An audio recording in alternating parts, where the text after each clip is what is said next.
Sejam bem-vindos ao ProsperaCast, o podcast onde você vai aprender com os nossos convidados, nossas trocas de ideias e bate-papos, a prosperar em todas as áreas da vida.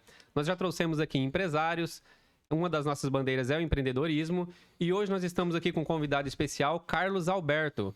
Carlos, se apresente aí pra gente e vamos bater um papo aí, ajudar as pessoas a prosperar na área da saúde. Olá, Vitor. Olá, pessoal, internautas, pessoal que vai nos ouvir e nos assistir durante algum tempo, que fica para sempre na rede, né? Carlos Alberto Lopes Filho, mineiro de Iturama, Minas Gerais, professor de educação física, mestre em educação, capoeirista e empresário, servidor público, pai, marido e mais um monte de coisa que precisar. Bacana demais. O cara tem aí, então, uma trajetória na área de empreendedorismo, que é muito bacana, né? Como eu falei, que é uma bandeira que a gente levanta aqui, e uma especialização na área da saúde, né? Como educador físico, né?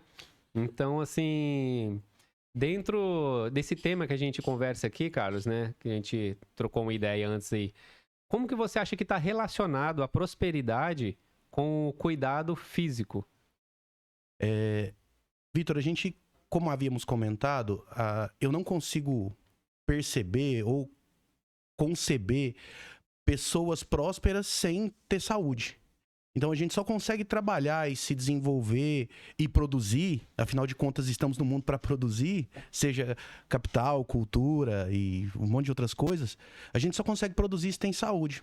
E a gente não pode falar só de saúde física, a gente tem que falar de saúde financeira, a gente tem que falar de saúde mental, de saúde espiritual. São tantas saúdes também, ligadas a tantas prosperidades, que a saúde que nos sustenta de pé é a saúde física, a saúde biológica. E é importante a gente pensar também que a única coisa que a gente vai carregar a vida inteira é o corpo. Carro, casa, dinheiro, esposa, às vezes. Alguns amigos, seus círculos de amizade, os ambientes vão mudar, mas a única coisa que você vai carregar consigo durante toda a sua vida é o seu corpo. Então, ou você cuida dele, como deve ser, ou você vai ter sérias dificuldades. E isso pode te impedir, em um determinado momento, de ser um sujeito que produz e um sujeito próspero. Exato, faz total sentido isso que você comentou.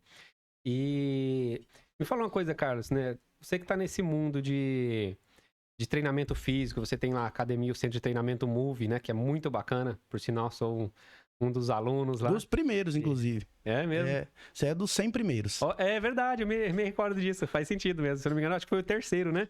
Tinha um, depois foi o Erivelto e foi convidado do Erivelto. E ali no centro de treinamento, né? Vocês trazem um pouco dessa mensagem, essa cultura ali de formar, de trazer essas pessoas para treinar.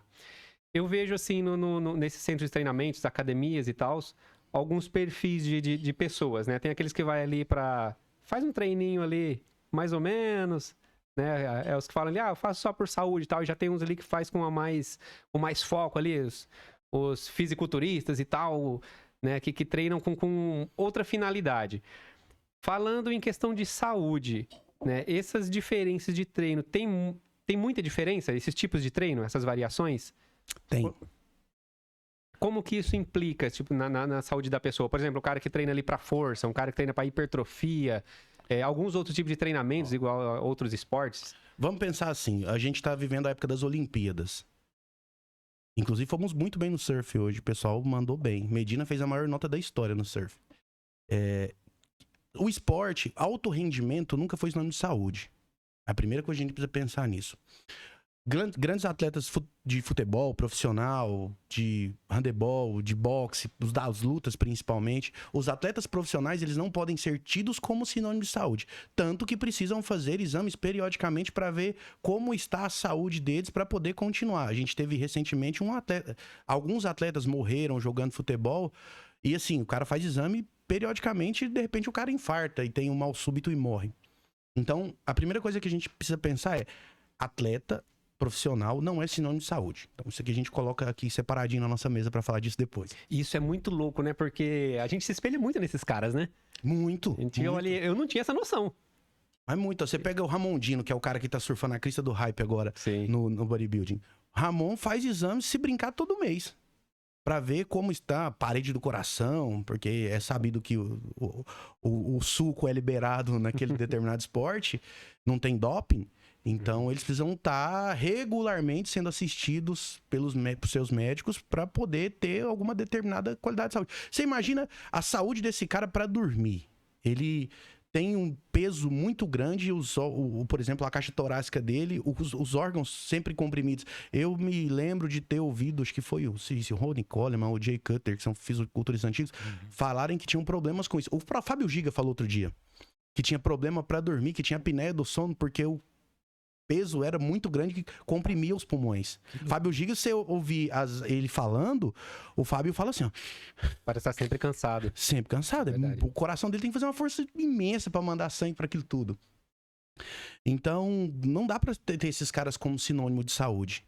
Eles mesmos dizem isso. Se você ouvir o Júlio Balestrin falando, os caras falando, então a gente pensa assim, eu quero ser aquele cara, eu quero me parecer com ele fisicamente, mas eu tô disposto a assumir os riscos disso. A que custo, né? A que custo. É tão interessante que você vê, eu sou professor de educação física na escola, e os meninos, eles querem ser o Neymar. Mas será que eles estão dispostos a pagar o preço de ser um atleta profissional? Porque parece, pra quem tá nos ouvindo, parece assim, o Neymar vive na balada, é um cara que não tem... Lê do engano, meus caras. O cara tem hora pra dormir, hora pra acordar, hora pra comer, tem o que comer, tem que treinar, é cobrança o tempo todo, rendimento o tempo todo. Então, ser atleta profissional é sacrificar muito da vida em função da profissão. Um caminhoneiro faz isso, um padeiro faz isso. O atleta profissional é a mesma coisa, ele abdica de muitas coisas. E pior ainda, vida social. O Ramon tava nos Estados Unidos fazendo uma temporada lá, e aí voltou ao Brasil com 10 dias. E aí o pessoal tá se perguntando por que voltou, e eu já penso que é família. Que o cara não conseguiu ficar lá sacrificando as relações familiares dele. Então não dá pra tirar esses caras como referência de saúde. E aí, por outro lado, eu quero ser o cara, mas eu tô disposto a pagar o preço dele? Eu tô disposto a fazer o que o cara faz? A levantar cedo e mandar, sei lá, 10 ovos? Então é muita coisa. E aí, as pessoas que treinam pela saúde. E aí, esse imbróglio é bastante grande. Porque tem as pessoas que entendem que precisam treinar por conta de saúde, elas precisam sair do ócio. Vamos imaginar uma senhora... tem uma cliente assim, ótima, Dona Sônia, ó, falando das pessoas. Dona Sônia nunca fazia atividade física. Nenhum tipo de atividade ou exercício físico. Ela nos procurou, tem um mês e pouco, ela trabalha sentada. Chegou lá, não tava nem andando direito. Hoje em dia tava lá, toda serelepe de manhã, fazendo o treino dela. Mas ela já entendeu que pra ter longevidade, pra ter produção, ela precisa treinar. E aí, com um mês, ela entendeu. Olha o tanto que o corpo dela se libertou das amarras que tinham ali, as articulações. Ela consegue levantar a mão, ela consegue fazer um monte de coisa que não conseguia. E principalmente pro idoso, isso é muito importante, porque as atividades da vida diária vão cobrar do corpo. Você pensa que não, mas você imagina um cara de 80 anos pra ele se limpar. Levantar da cama, andar até a geladeira e pegar alguma coisa no armário. A gente tá novão, assim, né? Eu tô mais coroa, você tá mais novo. Mas a gente com 40, 50, 60 anos, você não pensa nisso. Mas e se com 75, 80 anos você perder sua mobilidade e não conseguir mais viver sozinho, você depende do resto da sua vida de alguém? Então, o investimento que o sujeito faz na saúde dele, no treinamento hoje, vai ser colhido lá na frente. Tem uma referência muito interessante disso, que é o Mestre Camisa, que é o nosso mestre de capoeira lá do Rio de Janeiro. O mestre tá com 75 anos, tá jogando capoeira. Olha que o velho bacana. Tá saudável, com a força, vai treinar com a gente, fala, faz aí, você dá o pé pra ele dar uma rasteira, fala, mas não é possível que tenha essa força toda. Que massa, velho. E aí o Mestre Camisa fala isso, ele tá se preparando pra velhice. Ele se preparou a vida inteira pra envelhecer bem, pra envelhecer jogando capoeira. Então, o idoso de hoje é muito diferente do idoso de 25 anos atrás, da década de, sei lá, 1995, pessoal de 90 até 2000. Os idosos hoje, eles percebem que quanto mais eles forem ativos, melhor é a qualidade de vida, menos ele depende dos outros. Isso é prosperidade. O cara está investindo na saúde. Outros, por exemplo, como vou citar o professor Barata aqui, o Barata, ele sempre está falando que ele está treinando agora para daqui 10 anos. Preparando o corpo dele para os próximos 10 anos. Você vê que tudo tem um planejamento, né? Tem, precisa. Só que, principalmente na juventude, se esquece muito disso, né? Vê muito agora, vê o hoje já, né? Por exemplo, você falou dos fisiculturistas aí, do suco e tal, e toda, né? E aí muita gente quer aquele corpo, quer aquele físico agora já, e aí tem um preço que pode colher lá na frente. Ainda mais se não tem um acompanhamento adequado, porque uma coisa são esses atletas profissionais, que é o que você falou, tem exame periódico ali, às vezes até mensal, tem uma série de outros profissionais da saúde ali em cima deles acompanhando, né? E aí às vezes pega alguém que não quer ter aquele físico, mas não tá nessa condição, né, como um profissional. E aí não tem esse suporte, não tem todo esse respaldo. O risco para a saúde ainda acaba se tornando muito maior, né? Altíssimo, é assim. Qual que é o grande problema do suco? Vamos pensar nisso. O suco, ele traz resultados muito rápidos. Então, tem um monte de perfis na internet que falam disso. E isso custa, primeiro, saúde e depois dinheiro. Manter o pessoal... Recentemente perguntaram a alguns fisiculturistas famosos das redes quanto é que ele gastava por mês para manter o shape. É de 20 mil para lá. E a gente tá falando de comida, suco, suplemento e os caras nem citaram os exames. Olha só. Então, alguém soprou lá que o Ramondino gasta em torno de 40 mil reais por mês para manter o shape. Então é muito dinheiro. É muito. Você percebe o tanto que a indústria do fitness é grande? Uhum. O tanto que o fisiculturismo movimenta dinheiro? Desde o cara que vai pra academia, desde a senhora da Dona Sênia que vai pra academia por conta de mobilidade, até o último bodybuilder mais top dos tops, é uma cadeia produtiva imensa envolvida. Os profissionais que prestam serviço, a galera do suplemento, o cara que trabalha na fábrica do suplemento, o cara que vende suplemento, o cara que entrega o suplemento. É uma cadeia produtiva gigantesca. Então, a gente acabou desviando a conversa, viu? Foi pro outro rumo. Faz parte, é tranquilo. Qual que era a pergunta mesmo? Agora eu já não lembro também, que é parecendo conversa de doido. Não sabe o que perguntou, outro não sabe o que tava respondendo. Você perguntou do suco. Isso, era isso. E aí eu fui falar do investimento dos caras no suco. O grande problema é esse. O suco traz resultados rápidos. Você tem resultados em 40 dias, 50 dias. E com menos treino ainda. Tem uma pesquisa recente, depois dá até pra gente puxar aqui pra ver, que tinham 2 grupos. Um grupo tomou texto, não sei precisar quantos ml, quantas miligramas. Um grupo tomou texto, o outro não tomou.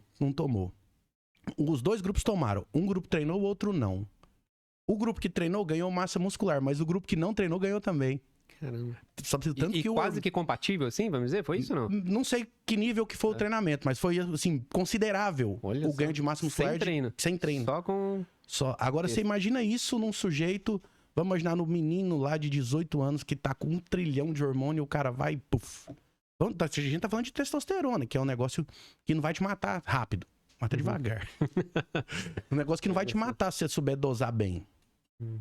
Se tiver acompanhamento médico, é evidentemente que você precisa de recomendação médica, você precisa de receita para comprar isso. No Brasil é proibido comprar testosterona por estética. No ano passado, o Conselho, acho que o Conselho Nacional de Medicina, alguma coisa assim, num órgão desse, proibiu os médicos de fazerem isso. Então você pode fazer reposição hormonal. A gente que já tá na casa dos 40, se a gente fazer um exame e der que a gente tá com produção de testosterona baixa, a gente pode trazer testosterona de fora. A gente pode usar o suco, mas com recomendação médica, você tem que ir lá, apresentar a receita fica retida, é um trampo pra comprar. Ou você compra do seu... Eu vou usar uma palavra que você vai ter que cortar, você compra do seu traficante. O cara que te vende o suco é seu traficante. Ele traz um negócio ilícito. Aí implica outros riscos também, né? Porque você não sabe a procedência desse negócio. Não é a parada que você vai comprar que é, sei lá, a ASH que faz, um laboratório imenso. É uma coisa que, às vezes, eles usam um termo underground, às vezes é um laboratório underground que faz. Então, precisa tomar cuidado com isso. Então, quem usa suco, precisa tomar muito cuidado. Você não vai morrer com agulhada, mas você precisa tomar cuidado com o que você está fazendo. Primeiro porque te custa muito caro pro fígado, custa muito caro para suas gônadas, que são os testículos que produzem testosterona. Você tem que tomar bastante cuidado com isso. E a gente tá na onda do suco. O hype, que é a palavra do momento para empolgação, né? O hype tá tão grande que muita gente tá usando. E usando discriminadamente. Você percebe que as pessoas chegam na academia e o menino chega hoje, daqui 3 meses, opa! O bicho construiu 10 quilos de massa, rápido desse tanto. E tem outras implicações também. Tem cuidado com o treinamento. Às vezes, o suco traz a massa muscular tão rápido que o treinamento, que precisa ser a base da construção de um físico, fica em segundo plano. E suco, e suplemento, e não treina. Vou te dar um exemplo disso. Tem um cara da internet aí, esqueci o nome dos malucos. Tem um famoso, o Jorlan. Tava o Jorlan e o Eduardo Corrêa, que é um dos pioneiros do fisiculturismo no país, que foi um dos primeiros a ir pro Arnold Class, e tava fazendo uma remadinha unilateral, que é comum nas academias, você vê molecada fazendo. E aí o Jorlan tava falando pro cara, o Jorlan trocando ideia com ele, falou, qual que é o problema dessa remada? O problema nenhum, você tem dorsal, você é gigante. O problema é o menino que é uma tábua, que o braço parece um lápis, querer fazer um exercício específico. Eles deixam o básico de lado. Então, voltando à ideia do planejamento, a gente não consegue construir um bom físico sem força. A base do treinamento para todos os esportes é força. Sim. E eu lembro quando, uma época eu comecei a treinar contigo ali, justamente quando você mudou o meu treino, que eu fazia um treino meio aleatório lá, né? E quando você apareceu e montou aquele treino de força lá pra mim, que eu treinava junto com o Erivelto. Cara, foi nítido a evolução que a gente teve, né? Tanto eu como o Erivelto. Como você falou assim, ele era focado em força, mas o físico desenvolveu muito, a estética também, porque você falou, a base é a força, né? E a gente passou a treinar até melhor, né? E com o cuidado, o acompanhamento que você deu naquela época ali pra gente, de questão da execução correta, técnica. postura, né? Que é coisa que às vezes no dia a dia a gente acaba, né? Quando não tem um acompanhamento, né? Porque muitas academias você paga a mensalidade, vai lá, você tem o acesso aos pesos ali, aos aparelhos e você faz. Mas é interessante isso. Isso é o modelo de negócio de academias do Brasil.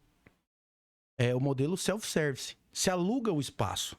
Quando você vai lá e compra a mensalidade, compra o acesso à academia, o CREF pede para ter um profissional lá dentro, para ser um responsável técnico, e esse cara ele não tem que montar seu treino. E olha só, nem tô sendo contra. Até porque eu preciso vender treino. É meu negócio.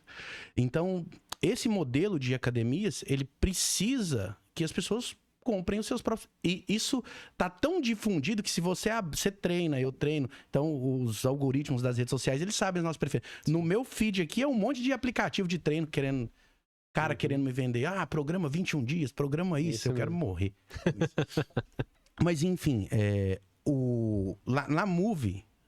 A proposta de montar a academia, que foi acidental, inclusive, foi um negócio de ocasião. Quando nós montamos a academia, eu olhei para os aparelhos e falei, eu não tenho os melhores aparelhos. Então eu preciso prestar o melhor serviço. E a gente sempre, nas reuniões, nos encontros, quando a gente tem a oportunidade de sentar para discutir alguma coisa entre a equipe, isso é muito claro. Olha, a gente não tem o melhor espaço, a gente não tem os melhores aparelhos, mas a gente precisa ser o melhor serviço. A gente precisa ser a referência em atendimento. Tanto que eu comecei a perder colaborador. Olha só. Que foi abrindo, o pessoal foi saindo. E os meus colaboradores, a maioria deles foram meus alunos na graduação. Quando eu vim pra cá, eu coordenava o curso. Até abrir a academia, eu coordenava o curso de Educação Física da AEMS. E a maioria dos colaboradores foram meus alunos. Então, a gente tem hora que para pra ter aula. Falou, vamos... Ô, Panda. O pessoal, meu apelido na capoeira é Panda, a maioria do pessoal me chama de Panda. Ô, Panda, vem aqui, esse movimento aqui. E aí a gente começa a discutir biomecânica. E vai, mas isso precisa ser aplicado no atendimento. Como eu não tenho o melhor equipamento e nem o melhor espaço, agora eu climatizei lá. Quem ir embora por causa do calor pode ir, tá frio lá. E essa questão que você falou do serviço, cara, eu acho que ele vale muito mais do que os aparelhos. Porque eu já tinha passado algumas academias, antes aqui não firmava. Malhava um tempo em uma, aí depois eu malhava um tempo em outra, e parecia que faltava alguma coisa, sabe? E aí quando o Erivelto me convidou, né, vocês estavam abrindo a academia lá, tanto que nas primeiras semanas. Foi nas primeiras semanas, ele falou, cara, eu fui lá e o cara me explicou, assim, ele me deu uma aula, bicho, então o negócio lá acho que é bom, vamos fazer um teste lá? Eu falei, vamos lá. E realmente foi diferente, né? Quando você já perguntou ali, né, qual que era o nosso objetivo, como que já passou uma noção de treino, deu pra ver que vocês entendiam muito bem, né? Os colaboradores lá da Move também, né? Dava esse acompanhamento, sempre via a gente fazendo uma execução errada, vinha lá e corrigia, muda essa postura, corrige isso aqui, né? Faz assim e tal. Então isso dá um diferencial muito grande. Às vezes eu passei em academia que tem aparelhos, como você falou, muito superiores. Só que eu não me sentia confortável, às vezes não sabia nem usar aquele aparelho. Rapaz, você já foi numa Smart Fit? Não. Esse nicho, esse tipo de academia se chama low cost. E assim, é uma onda mundial. A gente já tem uma aqui, que é a Skyfit. Eu nunca fui na Skyfit daqui, mas eu já tive experiências em outras, que eu tenho uma malandragem. Todo lugar que eu vou visitar, eu vou na academia. Show. Vou na academia pra ver como que o outro cara faz. Porque às vezes ele tem um negócio lá no atendimento, uma Isso. coisinha que eu nunca vi. E aí eu puxo pra mim. Por exemplo, Certo. descobri um negócio na decoração. Toda academia tem uma parede com concreto aparente. Uhum. Minha esposa, quando a gente abriu a academia, ela, vamos pôr um concreto aparente. Eu falei, ih, concreto aparente, o que isso? Aí eu fui ver agora, é tendência nas academias, tudo tem. Nas pequenas, nas grandes, nas low cost. Olha só. E descobriu por quê ou não? Tem uma psicologia por trás disso? Acho que é tendência. Vou usar a minha referência agora é minha esposa. Uhum. É tendência da arquitetura, da decoração. Pode olhar, você vai começar a reparar agora. Todo lugar que você vai, tem uma parede concreta, um balcãozinho, um negocinho atrás. Olha só. Antes tinha que fazer. Você tinha que passar o cimento, olha o nome de pedreiro. Você tinha que jogar o cimento e passar uma. Clica agora, já vem a própria tinta. Já vem pronto. Já resolve. Tá Então, todo lugar, pode ir agora, começa a observar. Todo lugar tem parede concreta, parede. Uma coisa que eu não tinha de decoração, que é a primeira coisa que eu observo, quando é o visual, você bate o olho, isso te chama muita atenção pra mim nas academias, né? Deixa eu ver, o que tem aqui que... A hora que eu começo a olhar, é LED atrás dos negócios, atrás dos espelhos. Falei, eu vou botar LED lá também. Só que aí tudo também, né, já mudando um pouco do papo aqui, depende de como isso é aplicado. Né? Logo a gente vai trazer um convidado aqui também, em breve, que ele tá em São Paulo, um pouco distante da gente aqui, mas ele já se dispôs a fazer um bate-papo aqui com a gente, que ele é especialista em branding.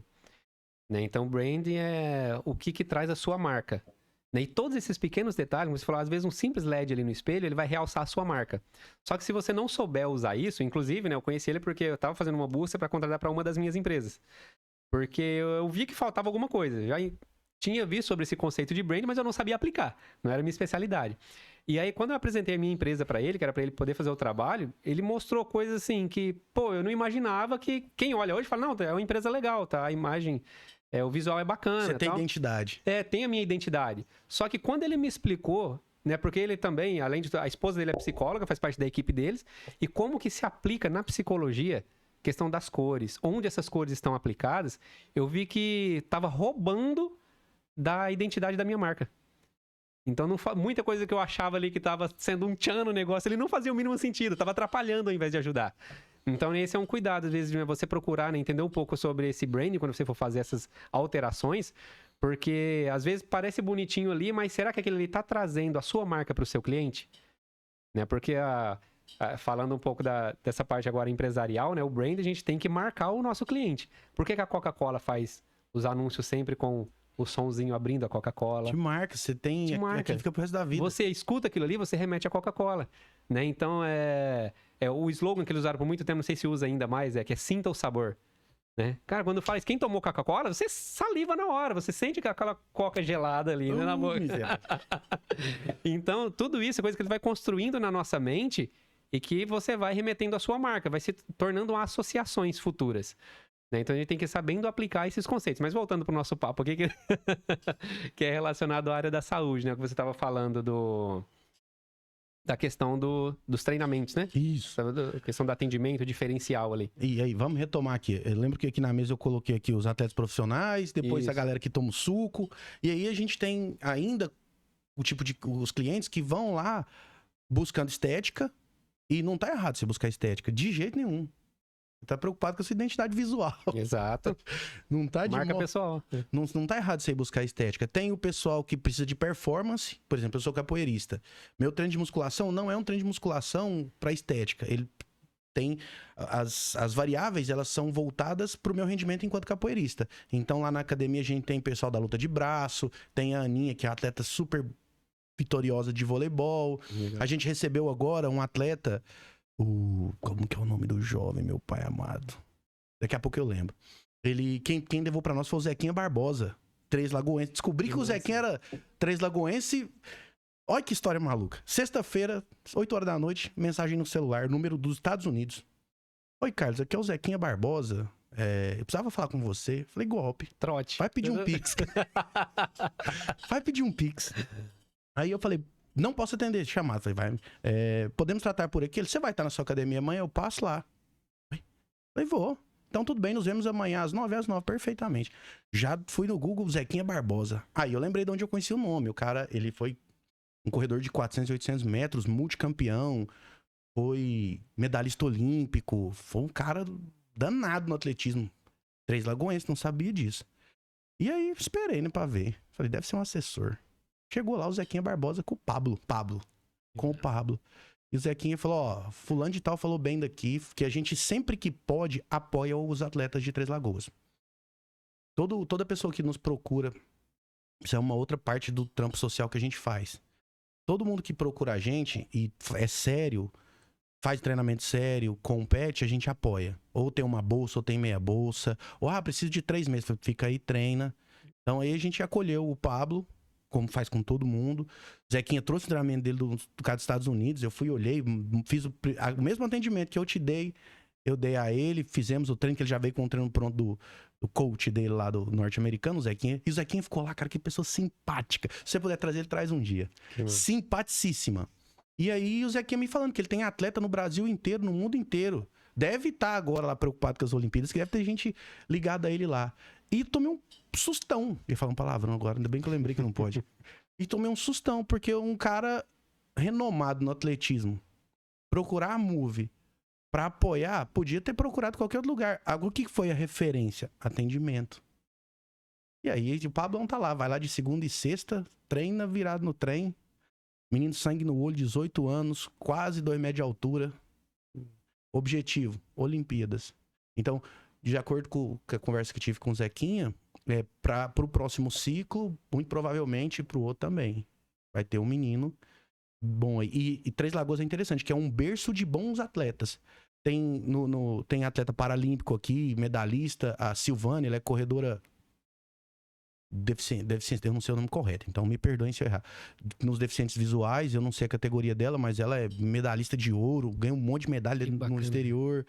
Tem um monte de gente daqui, que a Aninha, cara, a Aninha compete circuito nacional, vai pra fora competir. Você nem ouve falar da Aninha. A rede social dela, pouquinho, depois você bora que você for colocar, você procura ela e marca o Instagram, igual o Cazé faz agora. Marca o Instagram da Aninha. Cara, a Aninha é multicampeã também, então tem muito atleta bom. Então quando alguém chega lá na academia, teve um menino agora que ganhou uma luta de braço, lá no Peru também, daqui. Que legal, olha só. Muita gente. Campeão de jiu-jitsu, campeão nacional, internacional, tem um monte de campeão na cidade.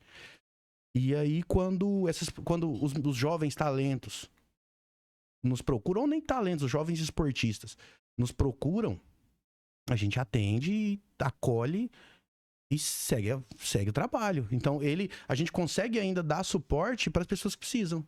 Às vezes o menino... E eu puxei esse fio aqui. Às vezes o menino ou a menina é carente, não consegue pagar uma academia, precisa de um apoio desse para melhorar o rendimento no esporte, tá lá. Pode ir lá na Move que, se for sério, a gente te acolhe. Que da hora, cara. Parabéns. E a gente tá falando de quê mesmo? Que aí saiu lá no Zequinha. Você tava falando das diferenças dos perfis dos alunos ali. E aí tem essa galera que treina por performance, a galera que treina por estética, mas todos esses objetivos, eles precisam de um planejamento. Então, para as pessoas para os idosos que vão lá na academia, tem um tipo de planejamento para ele. Ó, vamos começar assim. Da onde a gente vai começar? E por isso a avaliação é tão importante. As pessoas, principalmente estudante tem medo de prova. Avaliação é como se fosse uma prova.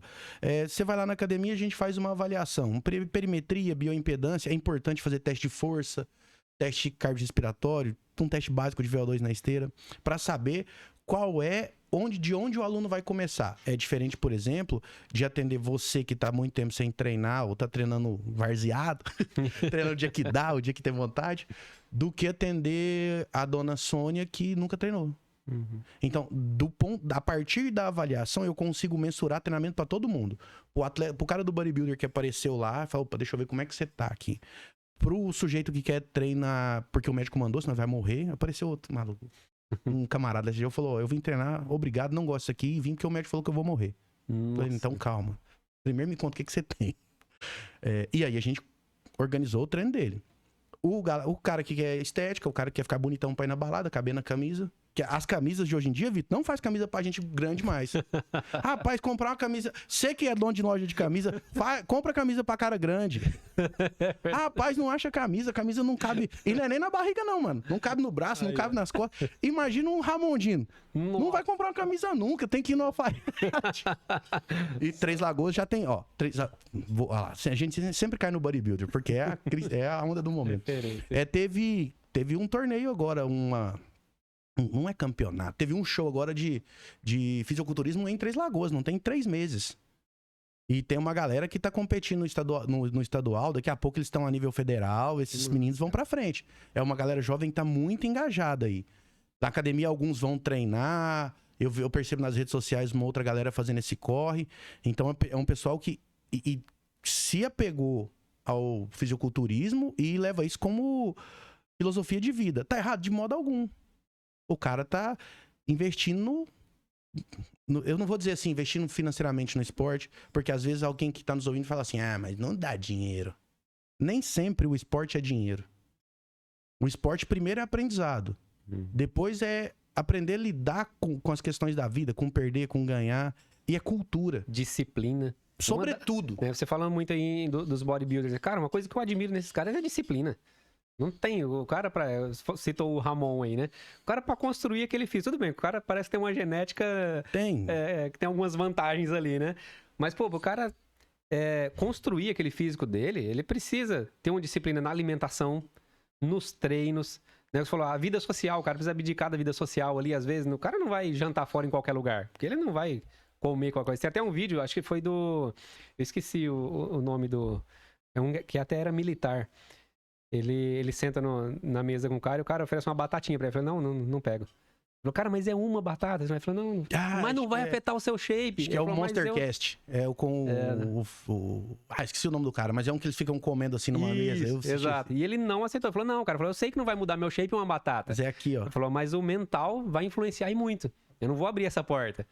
Né? Então esses caras sabem disso, então não é só o físico, como você falou. Às vezes o cara fala, pô, mas é só o cara ser grande. Não é, cara, a disciplina, a superação que o cara tem ali, né? Então tem muitos, o mental, né? Então também é fantástico isso, tudo que esses caras trabalham. E trazendo um pouco mais pro cotidiano, né? Para essa questão de saúde física mais geral, vamos dizer assim. Bem-estar. Você sabe que existe um conceito para isso, né? A gente tem o fitness e a gente tem o wellness. Então, a ideia do wellness é o exercício físico para o bem-estar. E o fitness é ligado a rendimento, a estética, força. Entendi. Mas a indústria do wellness é ligada ao bem-estar. Isso vai vir. Daqui você vai falar assim, esse bicho falou isso um dia. Olha só que bacana, cara. Outra coisa que você tinha citado antes da gente começar aqui o bate-papo também, era a diferença entre atividade física e exercício físico. Isso. Né? Isso é um conceito que eu queria que você discorresse um pouquinho aqui pra gente, porque acontece às vezes com pessoas da família, você diz, pô, vai numa academia, cara, é legal, dá mais disposição e tal. Física. Mas eu já ando o dia inteiro, eu já faço serviço pesado, eu já não sei o quê, então sempre tem alguma coisa assim. O que diferencia? Vamos pensar na atividade física. Atividade física é todo aquele movimento que gera gasto calórico. Lavar a louça é atividade física, varrer o quintal é atividade física, varrer a porta de casa, pra quem é idoso, o esporte do idoso é levantar cedo e varrer a porta da casa dele. Você sabe como que mora um idoso numa rua? A rua que tiver varrida de manhãzinha tem um idoso naquela casa. Desculpa, pessoal idoso. Mas o pessoal idoso, eles gostam muito de cuidar das coisas. Um dia eu falei isso pra minha avó, eu falei, porque a gente gosta de cuidar, vocês é tudo desleixado. Tá certo, não deixa de estar. Atividade física é tudo aquilo que te gera movimento, que te gera gasto calórico. A gente tem metabolismo basal, mas se você for até o mercado é atividade física. Se você for jogar um futebol é uma atividade física. Aí você vai falar, opa, você falou agora mesmo, que era diferente. O exercício físico ele é planejado, metodizado e ele vai em direção ao objetivo. Então, por exemplo, jogar a bola, participar do racha do final de semana é atividade física ou é esporte? Ou é exercício físico? É atividade física. Você tá praticando um esporte. Mas você não tá muito preocupado se você vai ganhar, se vai perder. Eu sei que no racha, ninguém quer perder. No racha é brabo. Mas você não tá preocupado ali com correr, com manter rendimentos. Tem sempre um time de fora que troca contigo. Você não se leva até o limite. Você não tá preocupado com quantas calorias você gastou. No exercício físico, você tem esse tipo de monitoramento. Talvez a maioria das pessoas não tenham isso ainda, mas alguma coisa que monitore as calorias, que monitore as distâncias. A maioria nada. Eu acho que eu tô sendo leviano. Quase todo mundo tem um aplicativo ou um relógio que faz isso. Às vezes o cara não usa o tempo todo, mas Sim. tem ali um instrumento para fazê-lo. Para poder quantificar e mensurar o exercício físico para ir em direção ao objetivo. E o grande pulo do gato é esse, para tudo que você vai fazer. Você estabelece as metas, estabelece o trabalho para ir em direção daquele objetivo e faz o que é preciso ser feito. O exercício físico é assim. Você chega lá, você fala assim, Carlos, eu preciso emagrecer. Você não precisa emagrecer, você precisa ficar mais forte. Mas vou imaginar que você tá obeso. Vai ficar mais fácil o nosso exemplo aqui. Eu preciso perder 10 quilos em um ano. Ano que vem eu quero estar pesando aí 10 quilos a menos. Beleza, vamos planejar isso? Vamos. Você faz uma avaliação. Nosso ciclo aqui tem... Não é ciclo de bomba não, gente. É o macrociclo do treinamento. O ciclo de treinamento aqui tem 1 ano. Vamos dividir como vai ser isso. Tem a fase de adaptação, a fase disso, a fase daquilo, de acordo com o seu objetivo. E aí você vai fazer o exercício físico passando por essas etapas, cumprindo cada etapinha do treinamento para chegar lá e fazendo reavaliações periódicas para saber se deu certo ou se não deu certo, para saber se a gente muda ou não muda a estratégia, porque a avaliação, isso na escola também, ela serve para mensurar o seu desempenho, mas também serve para a gente pensar nas estratégias. Se o seu desempenho foi ruim por quê? A culpa não é só sua, às vezes a culpa é da estratégia. E o profissional, ele pode repensar o que ele fez. Ele fala, bom, isso aqui eu sei que não deu certo, vamos trazer para cá assim, assim, assim. E o cliente pode perceber. É como na escola, por exemplo, eu era gestor de escola antes. E sempre quando a gente passava por uma avaliação externa, vinha aquele medo. Nossa senhora, e agora o que vai acontecer?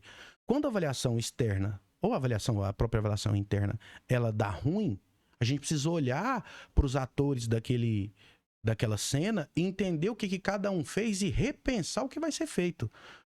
Quantas vezes a gente não estava na escola, por exemplo, e a professora foi lá e deu uma prova e todo mundo afundou? Aí você chega em casa e fala, mãe, tirei 6. Fala, menino, você é burro. Mãe, a sala inteira tirou 6. Irmão, você não é todo mundo. Fala de mãe. Mas aí a professora olha, ela deu uma avaliação de 0 a 10 que teve 2 notas azuis e um monte de nota vermelha. Isso mostra, ou os alunos não fizeram a parte deles, mas mostra pro profissional que tá ali que alguma coisa tá errada. Ele precisa repensar como ele fez as coisas. Ou repensar estratégias metodológicas, ou repensar como ele estava abordando aquele determinado tema. Então, tal qual na educação, no treinamento esportivo, a avaliação física serve para isso. Se a gente passou pelo ciclo ali... Ó o ciclo de novo, ó o cara que gosta do suco.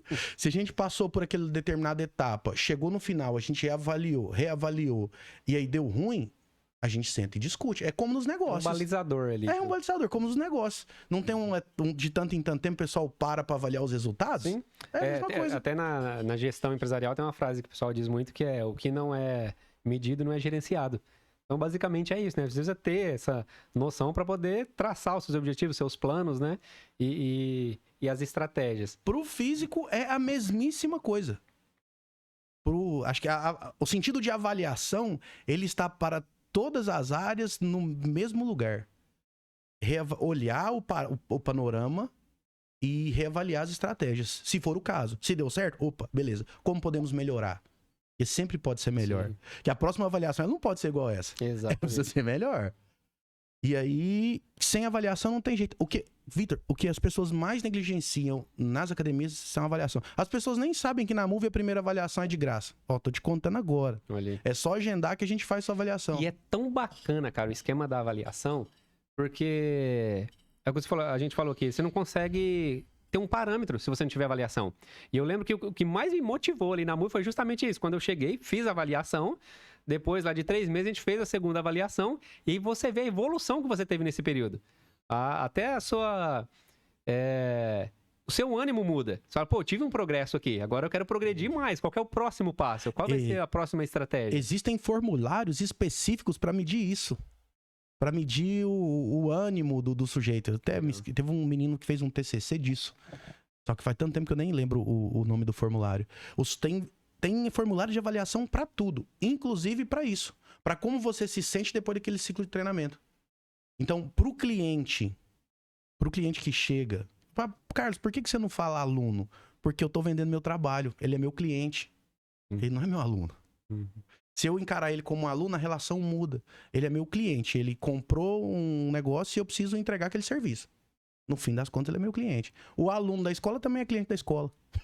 Sim. Então vamos pensar nisso.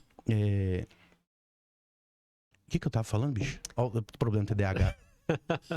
Tranquilo, vamos lá, vamos tentar lembrar aqui. Você tá falando questão da avaliação. Isso. A avaliação, quando você chega na academia e procura avaliação, o profissional tem condições de mensurar onde você tá, fala, ó, você tá nesse ponto aqui. Na força, ou nos aspectos estéticos, por exemplo, perimetria e bioimpedância, ok. Mas a gente precisa entender também que nível de força que o cara tem. Porque ou a gente faz a predição, a prescrição de treinamento de peso, por exemplo, usando um protocolo simples lá de um RM, ou a gente tem que ir por um outro protocolo que nem é protocolo direito, que a gente chama de percepção subjetiva do esforço. Então é assim, eu te dou o peso, o halter, por exemplo, vamos pensar num supino reto. Eu boto lá a primeira carga e você faz... A execução, eu pergunto pra você, Vitor, numa escala de 0 a 20, onde 0 é não estou fazendo esforço e 20 é eu tô morrendo, onde você tá? Aí você fala, eu tô no 10. Eu falo, opa, então preciso apertar um pouco aqui.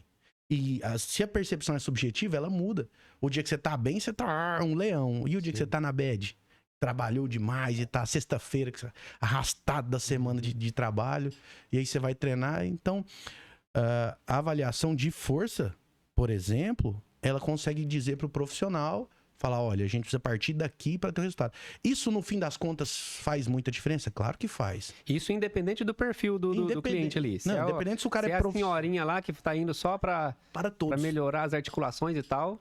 Para todos. É evidente que cada grupo tem avaliações específicas. Sim. Por exemplo, para idoso, a gente tem testes específicos para idosos. Porque principalmente relacionados à mobilidade, velocidade de resposta. Então, por exemplo, a dona Sônia, que é a nossa personagem aqui, ela apareceu lá para treinar e fez eu peço, normalmente, o meu teste, quando aparece algum idoso e quando eu tô sozinho na academia, eu peço para ele agachar. Se eu estiver agachando, eu vejo ele agachando e eu consigo avaliar o nível de esforço que ele tá fazendo, como é o jeito que ele tá agachando. E aí você consegue perceber mais ou menos onde é que ele tá e onde é que ele tem que sair. Porque todos os profissionais fazem isso. Por mais que aquilo seja... Por mais que ele não perceba. E é engraçado a gente pensar nisso, porque você tá sendo avaliado pelo profissional de educação física o tempo todo. O cara tá te olhando. Você pode perceber, quando eu tô no salão, eu fico olhando o povo assim. Aí já vou lá e dou o palpite. Falo, faz assim que é melhor. Faz assim que você vai chegar mais rápido. Mas quando você chega e o profissional de educação física, o personal trainer, o instrutor da academia que tá te atendendo a primeira vez, ele precisa encontrar instrumentos de poder organizar seu treinamento. E não dá pra ser de qualquer jeito. Então ele te coloca ali pra fazer, fica te olhando, e ali ele tá te avaliando. Como é que você faz pra poder fazer as intervenções. É o melhor jeito? Não. Mas dado o tipo de negócio da academia, que a gente voltou lá atrás, que você alugou o espaço, é o que é possível fazer. Às vezes tem um profissional lá dentro da academia que o cara precisa avaliar a sua execução de olho. Aí vai como é que é o... Como é que eu vou dizer? Tem um termo em inglês pra isso que eu não lembro agora. Mas o feeling do cara. Vai do feeling do cara. Como ele te olhou, ele sentiu que você tá e ele pode fazer a intervenção. Então, aí você vai falar assim, então quer dizer que se o profissional não fez a minha avaliação no começo, ele não me avaliou? Não, ele tá te avaliando ali toda hora. Mas não é a forma mais adequada, porque ele não vai conseguir mensurar isso. Ele ainda tá no campo da subjetividade. Então, pra quem tá nos ouvindo, às vezes fica, esse bicho tá falando que os caras não avaliam. Avalia, o cara te avalia. O tempo todo ele tá te avaliando. O problema é que a gente precisa colocar isso no papel.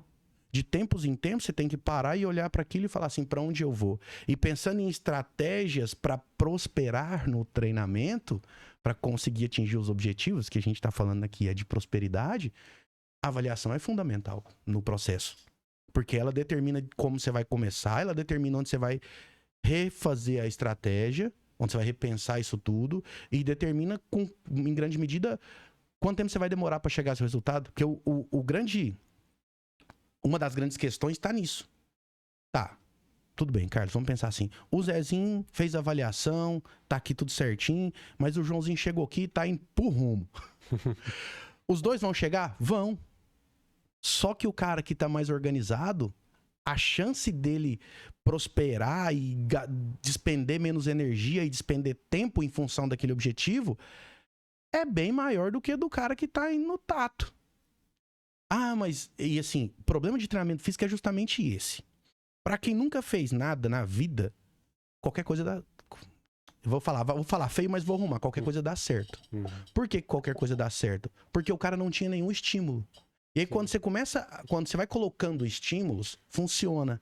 E aí, o cara que tem sangue no olho, ele vai embora.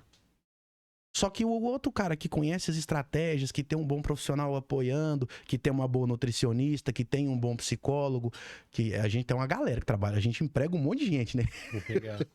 Que tem um bom profissional de educação física que acompanha, esse cara chega no objetivo despendendo menos energia, despendendo menos tempo, despendendo menos esforço. E aí é que você percebe quem vai ter sucesso ou não vai ter sucesso. Isso em todos os campos da vida. Isso nas relações familiares, isso principalmente no trabalho, cara. Sim. Principalmente no trabalho. Não dá pra gente pensar nas minhas áreas de trabalho, por exemplo. Eu sou educador. Hoje eu não tô mais na gestão, mas eu tô como professor de educação física. Não dá pra eu pensar no desenvolvimento dos meus alunos se eu não planejar a aula. Se eu não planejar como isso vai ser, não avaliá-los. E aí, depois que terminar esse ciclo, esse bimestre, começar esse trabalho de novo a partir dos novos objetivos que eu tenho que cumprir, que são as habilidades e as competências que a lei, que a Base Nacional Comum Curricular prevê. O pessoal que os pedagogos agora tá gostando. E aí, por exemplo, eu sou profissional de educação física na academia, eu atendo os clientes, então eu sou instrutor também, eu sou gestor do povo, eu sou gestor da empresa, sou personal trainer, sou professor de capoeira, que ainda tem uns projetos sociais para tocar. Então, se eu não conseguir colocar cada coisa em seu lugar e avaliar o que eu tô fazendo, eu vou me perder. Já é um rolo, porque com 38 anos, eu descobri que eu tinha transtorno de déficit de atenção e hiperatividade. O que para mim era normal, que era esquecer os negócios, cair no chão, ficar perdido nas conversas, como agora, por exemplo, umas 3 vezes. O que para mim era absolutamente normal, não é normal. Aí alguém vai falar assim, todo mundo é TDAH, mano. Quando o médico fala pra você, você tem isso daqui, eu tomei um baque de umas 3 semanas. Eu falei, eu acho. E o pessoal confunde muito também nessa questão do TDAH agora tem alguns fatores comportamentais que se confundem com o TDAH, né? Tem, o cara é indisciplinado e até não, ele é só indisciplinado. Exato, se perde muito também. E aí tem alguns fatores que levam a esse tipo de comportamento também, por exemplo, o uso constante de tela, principalmente em crianças, né? Que é um cuidado que tem que ter. Então... A gente vai viver uma epidemia de desatenção em breve. Não só desatenção, mas de problemas ligados à oftalmologia. O oftalmo vai rachar de ganhar dinheiro. E ótica. Problemas ligados à obesidade. Porque, mano, isso aqui é muito mais divertido. Exato. No primeiro impacto, é muito mais divertido, é colorido, é intuitivo. Dinâmico. Moço, minha filha tem 5 anos de idade. Com 2 anos, olha o tanto que eu era bobo. Você que é pai, vai prestando atenção nessa história. Minha filha nasceu em 2019. Eu jurei que até os 3 anos minha filha não punha a mão na tela. Pra quê? A menina me via no celular o tempo todo. E ela nasceu na pandemia. Então eu geri uma escola 2 anos na pandemia. Eu tenho um áudio de celular mortal. Eu trabalhei no telefone, na internet 2 anos. Maluco, Vitor. Eu peguei um trauma de celular. Eu olhava no meu celular e eu tinha lá 200 mensagens sem ler. Nossa. Isso era difícil demais. E aí minha filha me viu no celular 2 anos. E como que eu não dava o celular pra ela? Aí eu dei. Comecei, você vai se rendendo, né? É igual a mãe da gente, na nossa época era o show da Xuxa, era os desenhos animados, né? Não vai ver televisão! Passava um pouco, você tava lá, assim, soberano, assistindo o que você queria. Então, é o mundo, não dá pra gente correr disso mais. O que eu mudei a estratégia, eu vou educá-la pra saber lidar com isso. Horário, colocar alguns filtros, por exemplo, no YouTube Kids, eu fui descobrindo as coisas, né? Como é que eu filtro Mesmo assim, ainda passa muita coisa. Mas o fato é que Olivia aprendeu o alfabeto pelo YouTube. Antes de ir pra creche.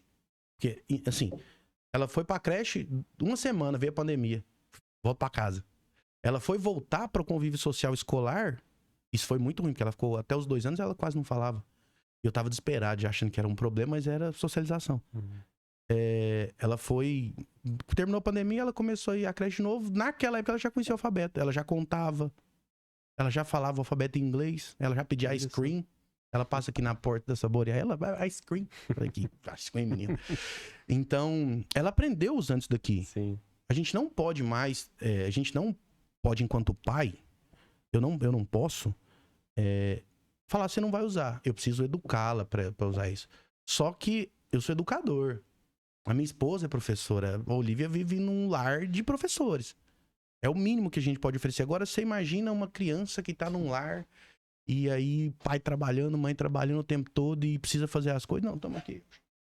Assistiu o desenho aí. Muito mais fácil, né?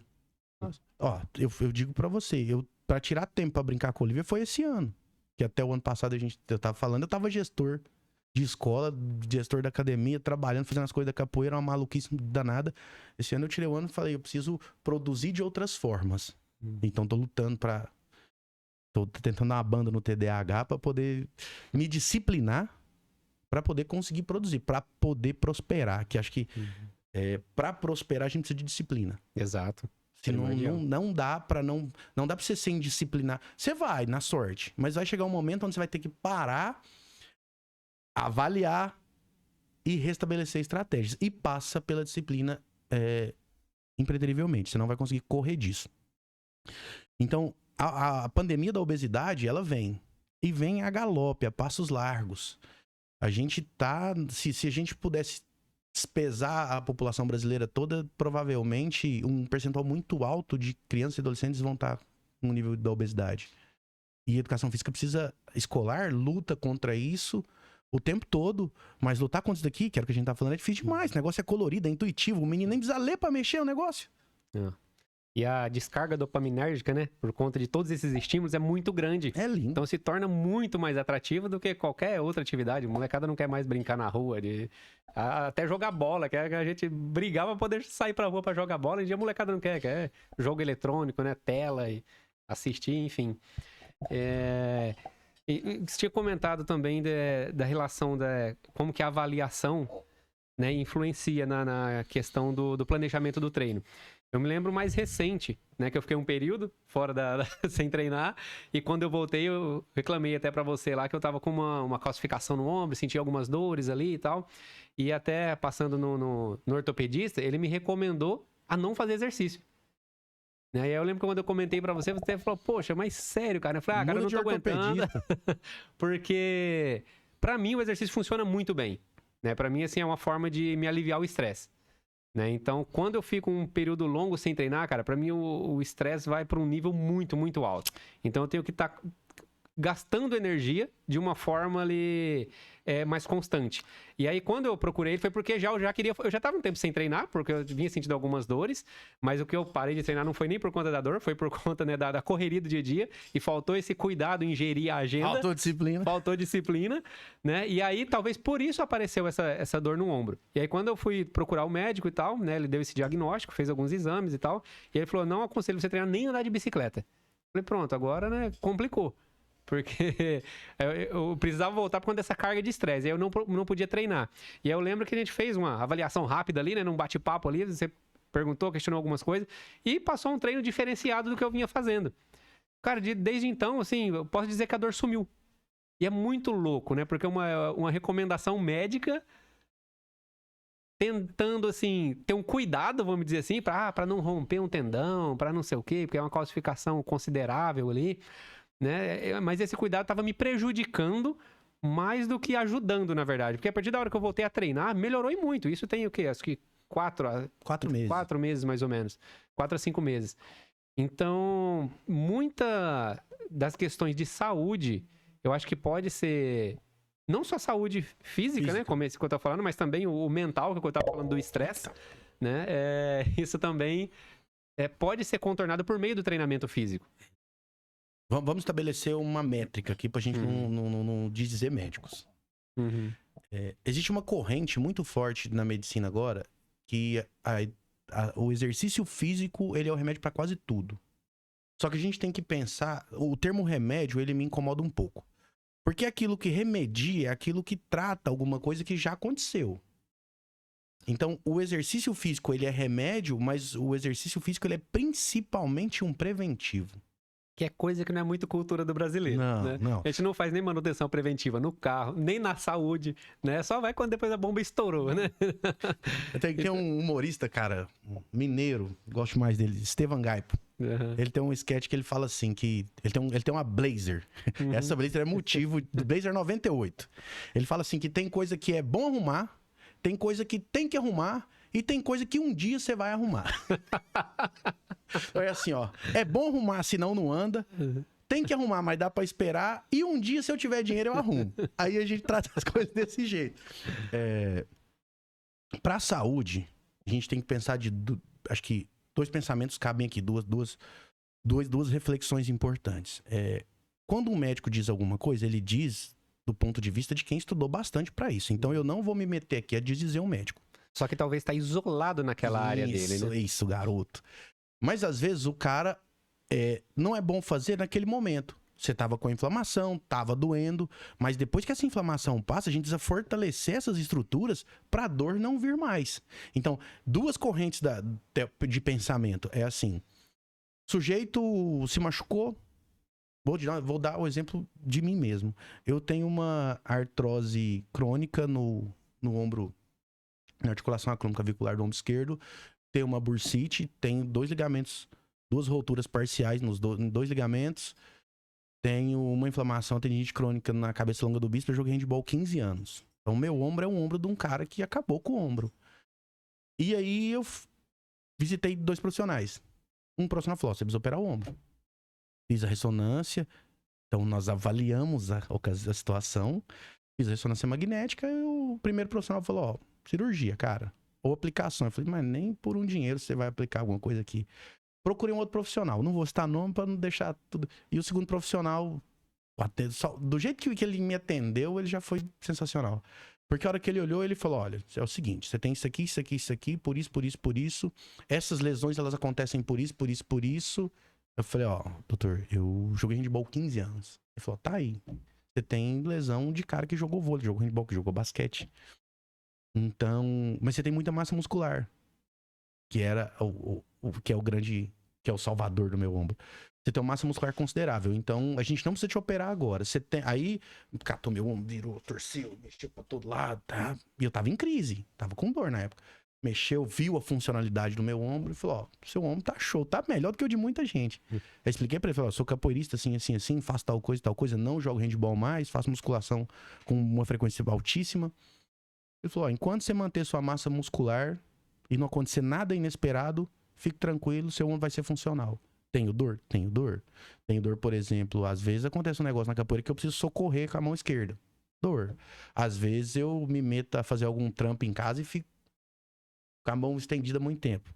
Sofro dor, mas passa amanhã, eu recorro a uma dipirona boa de guerra e ou gelo. É algo mais pontual, né? Aquela coisa... uma eventualidade. Mas não tenho dor. Tem aí que é o profissional. O ombro é ruim? Eu vou fazer supino? Eu pego muito peso no supino, inclusive. Respeito 90 graus, respeito meu ombro. O dia que meu ombro tá legal, eu vou mais. O dia que ele não tá bem, tiro um pouco da carga e faço menos. Não põe muito peso num supino inclinado. Então eu vou estabelecendo estratégias para que eu possa me manter treinando sem acabar com a minha articulação, que já não é lá essas coisas. Então, no seu caso, por exemplo, era passar a dor e a partir da avaliação da execução dos movimentos ali, de como você se sentia, direcionar o seu treinamento. Tem coisa que você não vai poder fazer, e aí a gente vai pelas coisas que são possíveis, que você não sente dor, a gente vai estabelecendo esse caminho. Na maioria dos casos, na imensa maioria dos casos, o sujeito ir para o exercício físico, ou para atividade física, ele não faz nada, o sujeito ir para o exercício físico é melhor para ele do que parar para sempre. Mas é muito melhor. E vai por mim, se o seu médico te proíbe de fazer atividade física, procure um outro profissional. Considera isso. É sempre bom ver uma segunda opinião, no mínimo segunda, no mínimo, né? 2. É verdade. E você falou aí em questão de massa muscular. À medida que a nossa idade vai avançando, a tendência é a gente perder um pouquinho da massa muscular, correto? Correto. Diminui a produção de testosterona. Por isso que eu já não tinha essa associação. Eu sabia que perdia massa, não sabia o porquê. E qual que é a importância, então, desse exercício para construir a massa muscular? Como que isso ajuda essas pessoas que vai avançando com a idade? Tá, vamos pensar o seguinte. Eu tô com 41 para 42 anos. Você tem quanto? Eu tô com 33. Nossa, é um menino, rapaz. 33 anos. É um jovenzinho. Eu tenho 41 anos. O declínio da minha produção de testosterona agora é muito grande. Então, se eu não fazer atividade, se eu não construir músculo agora, essa massa muscular ela vai decaindo, porque o que mantém a massa muscular da gente, a grosso modo, isso não, sem pensar em aula de fisiologia, é a testosterona. A gente tende a diminuir a produção de testosterona ao longo do tempo. Nunca para. Só cessa por alguma doença, mas diminui muito. Isso leva sua massa muscular embora. A gente fica menos ativo com o tempo. Então, o sujeito que faz musculação, e a gente vai falar especificamente de musculação, ele consegue manter a massa muscular dele e construir mais massa. Para isso, você precisa criar um cenário ideal. Imagina, por exemplo, que o músculo é um muro de tijolos. Então, por exemplo, a proteína é o tijolo. Então, você precisa ofertar proteína suficiente para construir massa muscular. Então, um sujeito que pensa em construir massa muscular precisa consumir mais proteínas. Aí você vai pensar, tá falando de nutrição. Então, a gente precisava da Sabrina aqui pra gente poder alinhar essa conversa melhor. Ela vai estar aqui com a gente. Mas, uma das coisas que vai te ajudar a manter massa muscular é consumir mais proteínas na sua dieta, proteína de boa qualidade e fazer musculação. Isso ajuda a manter e construir. Dá pra manter com o mesmo treinamento a vida inteira? Não. E aí é o outro problema. Porque as pessoas imaginam o seguinte, que é só ir lá e fazer. E, na verdade, você precisa estabelecer, de novo, estratégias. Então, você precisa construir uma base de força. E aí vai pro treinamento, vai pra fase da hipertrofia. Depois disso, outro treinamento de força. Então, são variáveis que precisam ser manipuladas no treino em função de construir isso. Se fizer de qualquer jeito, vai dar certo? Vai. Mas e se fizer direitinho? Se fizer direitinho, menos tempo, menos energia, menos dinheiro. Então, no exercício físico, às vezes o empirismo funciona. Só que ele vai gastar mais tempo, mais dinheiro, mais energia. O profissional, ele vai te ajudar a direcionar e arrumar isso tudo para você seguir seu caminho sem muitas intempéries. Mas para quem tá com 40 e poucos, é importante você pensar na sua massa muscular. Estudos recentes, e aí depois a gente pode deixar alguns links aqui quando sair o podcast, quando sair o vídeo, para o pessoal entender isso. Estudos recentes apontam que quanto mais massa muscular o sujeito tem na velhice, menos ele adoece. Isso é de um poder muito grande, bicho. Eu vi até um comentário, acho que em um canal do YouTube também, se não me engano, deles falando da relação da massa muscular nas pernas com a demência. Não sei se você viu o algo Paulo relacionado Marçal a isso. fez uma piada com isso esses dias. Ele falou que quando ele contratava um cara, ele olhava pra panturrilha do cara. Se tivesse a panturrilha fina, ele não contratava, que ele ia ficar fraco da cabeça. Essa é nova. E eu nem gosto do Pablo Marçal. Então, olha só. Quanto mais massa muscular em membros inferiores, menos a chance de demência. Você vai chegar em casa e vai olhar as pernas, né, bicho? Olhar no espelho ali como é que tá a panturrilha. Os estudos relacionados à massa muscular, eles têm nos dito que é infinitamente melhor você ter massa muscular para queimar na sua velhice. É como se fosse um seguro. Quanto mais massa muscular, melhor você vive na velhice. E eu nem tô falando de mobilidade, não, de atividades da vida diária. Eu tô falando de fisiologia. Quem tem massa muscular tem um sistema imunológico mais forte. Olha só. E eu nem tô falando do gordo, eu tô pensando no cara que não tem massa muscular nenhuma, no sujeito magro. E magreza não é sinônimo de saúde. Da mesma forma que esse atleta não é sinônimo de saúde. A gente precisa estar sempre com os parâmetros... eu não vou falar médios, porque parece que recentemente ser médio não é bom, né? Ser médio... Pra prosperar, ser médio não é bom. Mas pra sua saúde, você precisa manter os seus parâmetros ali, seus indicadores em níveis regulares. Pra não falar médio. Em níveis regulares. E pra isso, você precisa... Não tem outro jeito. É treinar, fazer musculação. Aí você vai falar assim, Carlos, mas e caminhada? Porque o idoso... O cara velho, igual... Quem não pratica isso? O cara velho, de 40, de 50 anos. E por que eu falo velho brincando? Porque aquele cara que não vou na academia, não gosto. Ele começa a caminhar e se ele nunca fez nada, vai funcionar, bicho. Vai funcionar. Ele vai melhorar o sistema cardiovascular dele. Ele já tá fazendo alguma coisa, mas vai chegar em algum determinado ponto, seu organismo é tão esperto que ele vai se adaptar. E aí é o gatilho. Ele se adaptou, já não funciona mais. No treino de musculação, você vai fazer... Por isso que tem que estar alterando. Por isso você tem que estar mexendo nas variáveis. Aí, se é um cara safo, se ele é esperto, se ele tem alguém aconselhando, ou ele vai aumentar a distância, ou ele vai aumentar a velocidade. Mas a caminhada, de um modo geral, a gente não tá falando de corrida, tá falando de caminhada, ela leva a sua massa muscular embora. Então, quando você é idoso, caminhar faz bem pro coração? Faz, mas é ruim pro músculo. O melhor remédio, a melhor situação, ou o melhor investimento é ir à academia e construir massa muscular. Você vai ficar do tamanho do Ramon? Não, a ideia não é essa. E é importante a gente falar disso, tocar nesse assunto, porque muitas vezes no balcão da academia, quando você vai fazer o primeiro atendimento no cliente, quando você vai fazer a venda, o cliente diz assim pra você, não, mas eu não quero ficar forte não. Fizeram um meme agora, né? Cara, o cliente fala assim, eu não quero ficar forte não. Aí você fala, rapaz, você pode tentar o tanto que você quiser. Ficar forte, ficar gigantesco, é muito difícil, cara. É um investimento de tempo, de dinheiro, de esforço, mas muito, a gente falou disso agora há pouco, é uma coisa que é pra quem tem muita determinação e quer muito aquilo. Então, você vai construir massa muscular no nível normal de um sujeito que não é atleta. Isso vai te fazer bem no fim da vida. Para as mulheres, você não vai ficar braçuda, minha filha. Não vai. Você pode ir lá e pegar 40 quilos no supino, fazer força, feito uma máquina esteira, que não vai ficar. E principalmente em mulheres, o medo de treinamento superior é esse. Sim. Se eu vou ficar com o braço de merendeira. Não, não vai. Não vai. De merendeira. Bração de... A Andréia vai escutar isso, vai ficar louca comigo. Não vai ficar. E ter, por exemplo, membros superiores fortes, além de manter uma estética boa, estética boa é difícil falar isso sem pensar nisso, mas além de manter a sua estética, vai te ajudar na postura, vai te ajudar nas atividades da vida diária, vai te ajudar numa série de coisas. Então, você tem que treinar o corpo todo. Construir massa muscular em todo o corpo. Não tem jeito. E, voltando lá no comecinho desse tópico aqui, é fundamental para a saúde. Músculo é investimento em saúde. É o seu seguro na velhice. Legal, bacana. Isso que você falou é algo que realmente eu já vi acontecendo. As pessoas com essa preocupação de em casa mesmo, a gente tenta motivar pai, mãe, um tio, alguém assim, né? Cara, vai na academia, melhor, você vê pela questão de mobilidade, como você citou, né?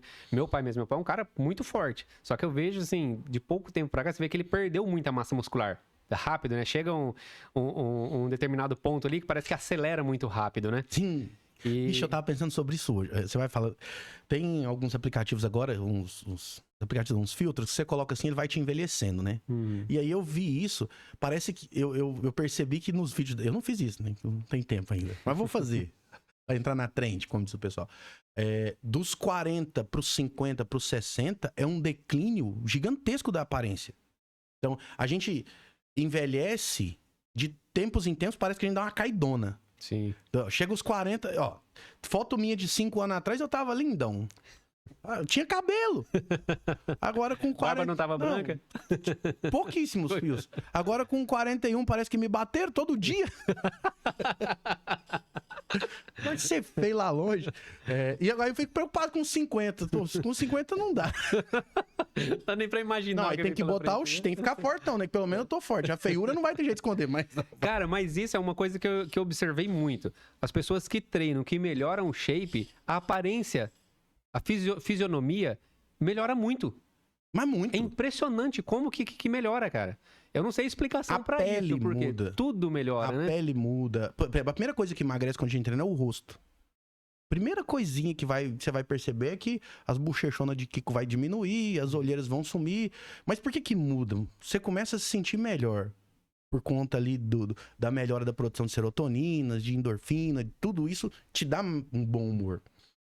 Sua saúde melhora, você dorme melhor, você encara a vida melhor, com mais disposição. Acaba se hidratando melhor também. Porque quando eu vou na academia, eu tomo lá acho que uns 2 litros de água só enquanto eu tô lá no treino. Pensa em 40 ml por quilo de peso. Faz a conta aí de padeiro. Eu peso 100 quilos, eu tenho que tomar 4 litros d'água por dia. Então, em média, é isso aí, 40... Sabrina vai falar, olha, você não pode falar essas coisas. Mas vamos pensar em 40 ml por quilo de peso. Você fica... Músculo é quase 70% água. Aí o marombeiro vai falar, mas não pode reter líquido. Você não pode reter líquido fora da célula muscular. É interessante o seu... A coisa mais interessante do músculo é ser... Na musculação é ser o músculo estar bem hidratado. A gente não quer retenção de líquido epitelial. Isso ninguém quer. Líquido fora da célula muscular. Água, retenção de... Sabe quando as suas canelas ficam inchadas? Quando você dirige ali 4, 5, 6 horas? Aquela retenção de líquido ninguém quer. Mas dentro do músculo é extremamente interessante. Então, quando você está treinando, você está bem hidratado. A sua pele responde melhor à hidratação. Tá tudo funcionando melhor quando você tá treinado. O intestino funciona melhor. Nossa, é um reloginho. É, exatamente. Porque além de tudo, é assim... Treinar, construir massa muscular é tão interessante que muitos aspectos da sua vida vão mudar em função disso.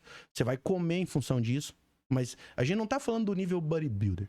A gente tá falando do nível normal, do sujeito que quer manter a massa muscular que tem e construir alguma durante algum tempo. A gente não é profissional. Você falou a questão da alimentação aí, você tocou nesse ponto.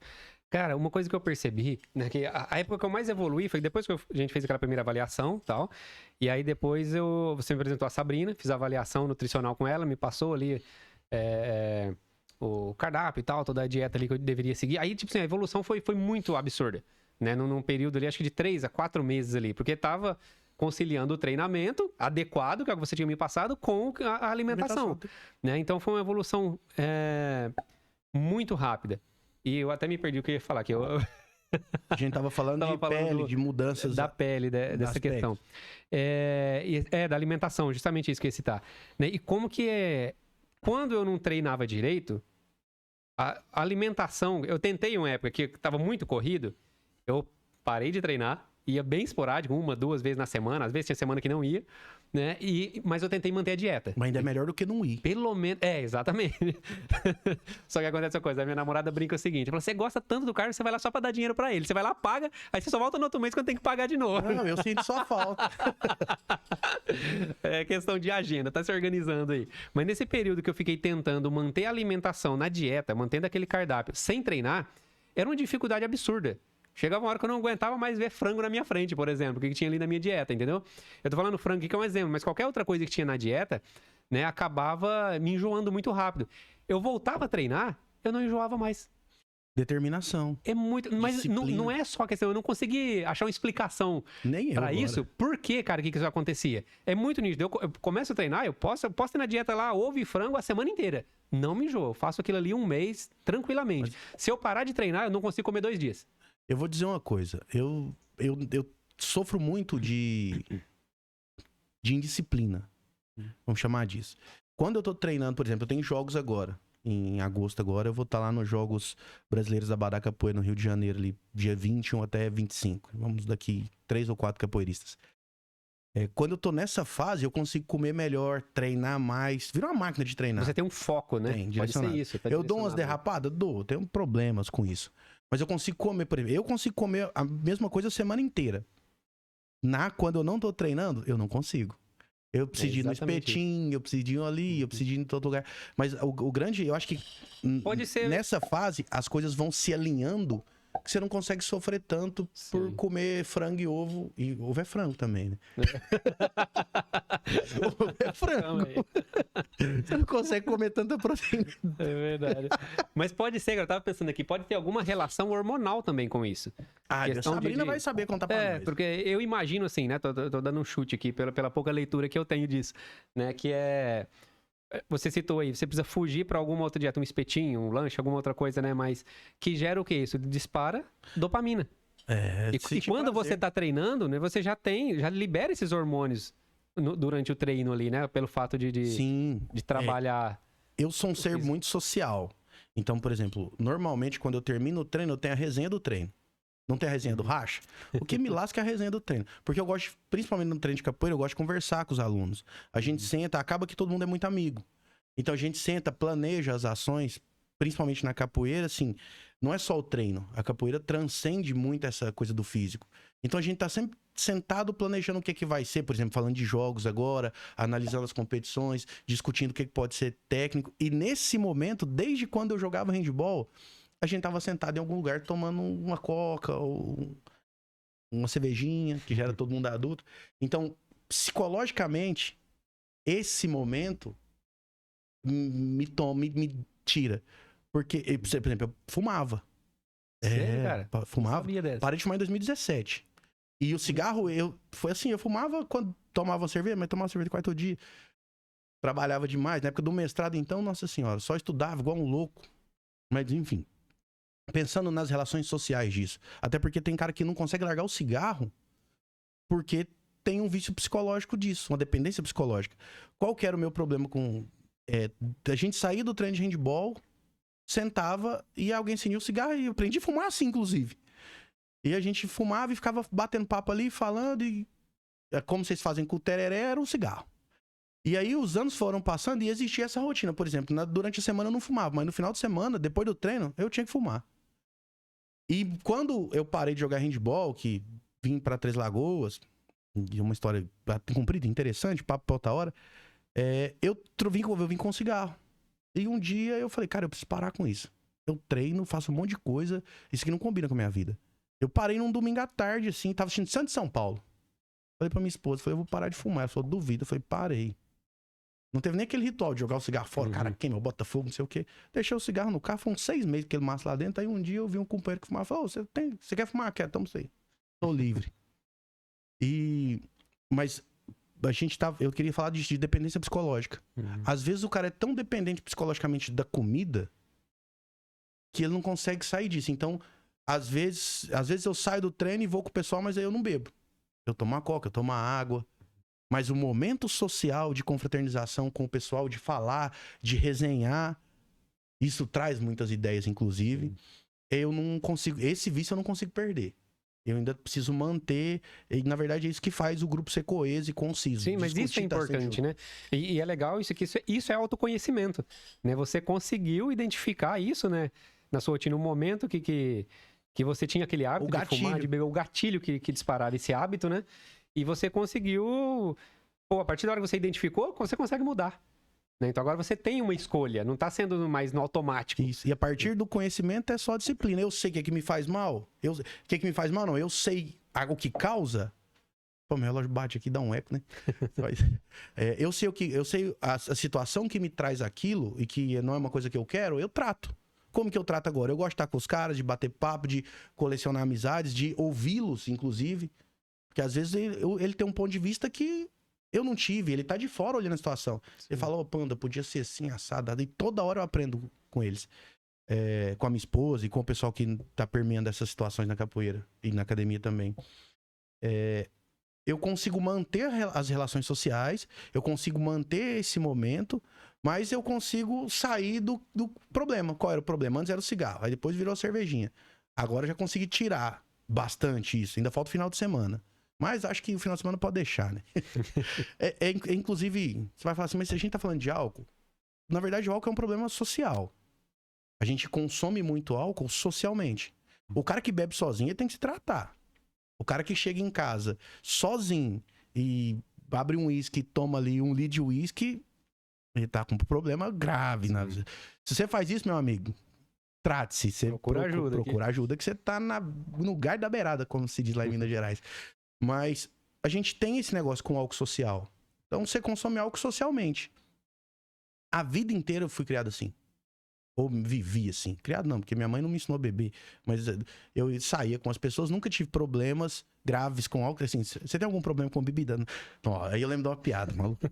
Não sei se você já ouviu, tem um cara que faz um podcast, stand-up. E aí ele fala que vai na entrevista lá de trabalho e o cara fala, tem algum problema com bebida que a empresa deve saber? Não, que a empresa deve saber, não tem não. Mas pra treinar bem, conseguir competir, eu preciso de abrir mão às vezes dos momentos sociais, de tomar uma com a galera. Isso é absolutamente normal. Você não pode ser um maluco que bebe todo dia. Mas esses gatilhos eu consegui tratar com o tempo. Eu já não tenho mais tanta necessidade de estar tomando cerveja, consumindo álcool, em função das coisas que eu faço. E existe uma importante, assim, eu não sou capoeirista profissional, sou, porque eu dou aula de capoeira, mas eu não sou um atleta profissional de capoeira. Eu faço musculação, sou um sujeito experiente? Sou. mas não sou um profissional, competidor, né? não sou um competidor. Então, pra área da minha vida que se dedica ao rendimento, o álcool é muito ruim. Muito ruim. Muito. Atrapalha demais, demais, demais. Perder peso, então, é um sacrilégio. A gente tava contando, você falou, você mudou. Em janeiro eu tava com 110 quilos, eu tô com 99, 100, 99, 100, 101. E não sai disso. Agora, eu preciso me conhecer. Então, ou seja, eu vou ter que, em determinados momentos, como essas resenhas, abdicar, às vezes, do churrasco. Ou então, deixar a galera com churrasco, comer um frango. Ou então, ninguém come churrasco. Vamos sentar e beber água. Vamos tomar tereré. Vou aprender a tomar tereré, que não é calórico. Para poder ir em direção ao objetivo. Nessa preparação agora de Jogos Brasileiros, isso é fundamental. Eu preciso me disciplinar para prosperar no treinamento e conseguir... Vou ganhar os jogos? Absolutamente não. Não dá, porque tem uns meninos de 25, 30 que voa. Os moleques são muito bons. Mas ir lá representar, fazer um bom jogos. Ano passado eu passei para a segunda fase. Quebrei a coluna. Olha só que coisa interessante. Quebrei 2 vértebras. Nossa. Quebrei L1 e L2. Lesão parecida com a que o Neymar teve na Copa do Brasil. Só que ele quebrou só uma. Quebrei o processo espinhoso. Quebrei 2. Cara, e assim, nem foi um negócio, o cara, maldade, não. O menino deu um chute, eu fui esquivar, ele descontrolou, o pé caiu em cima das minhas costas, ploft. Pronto.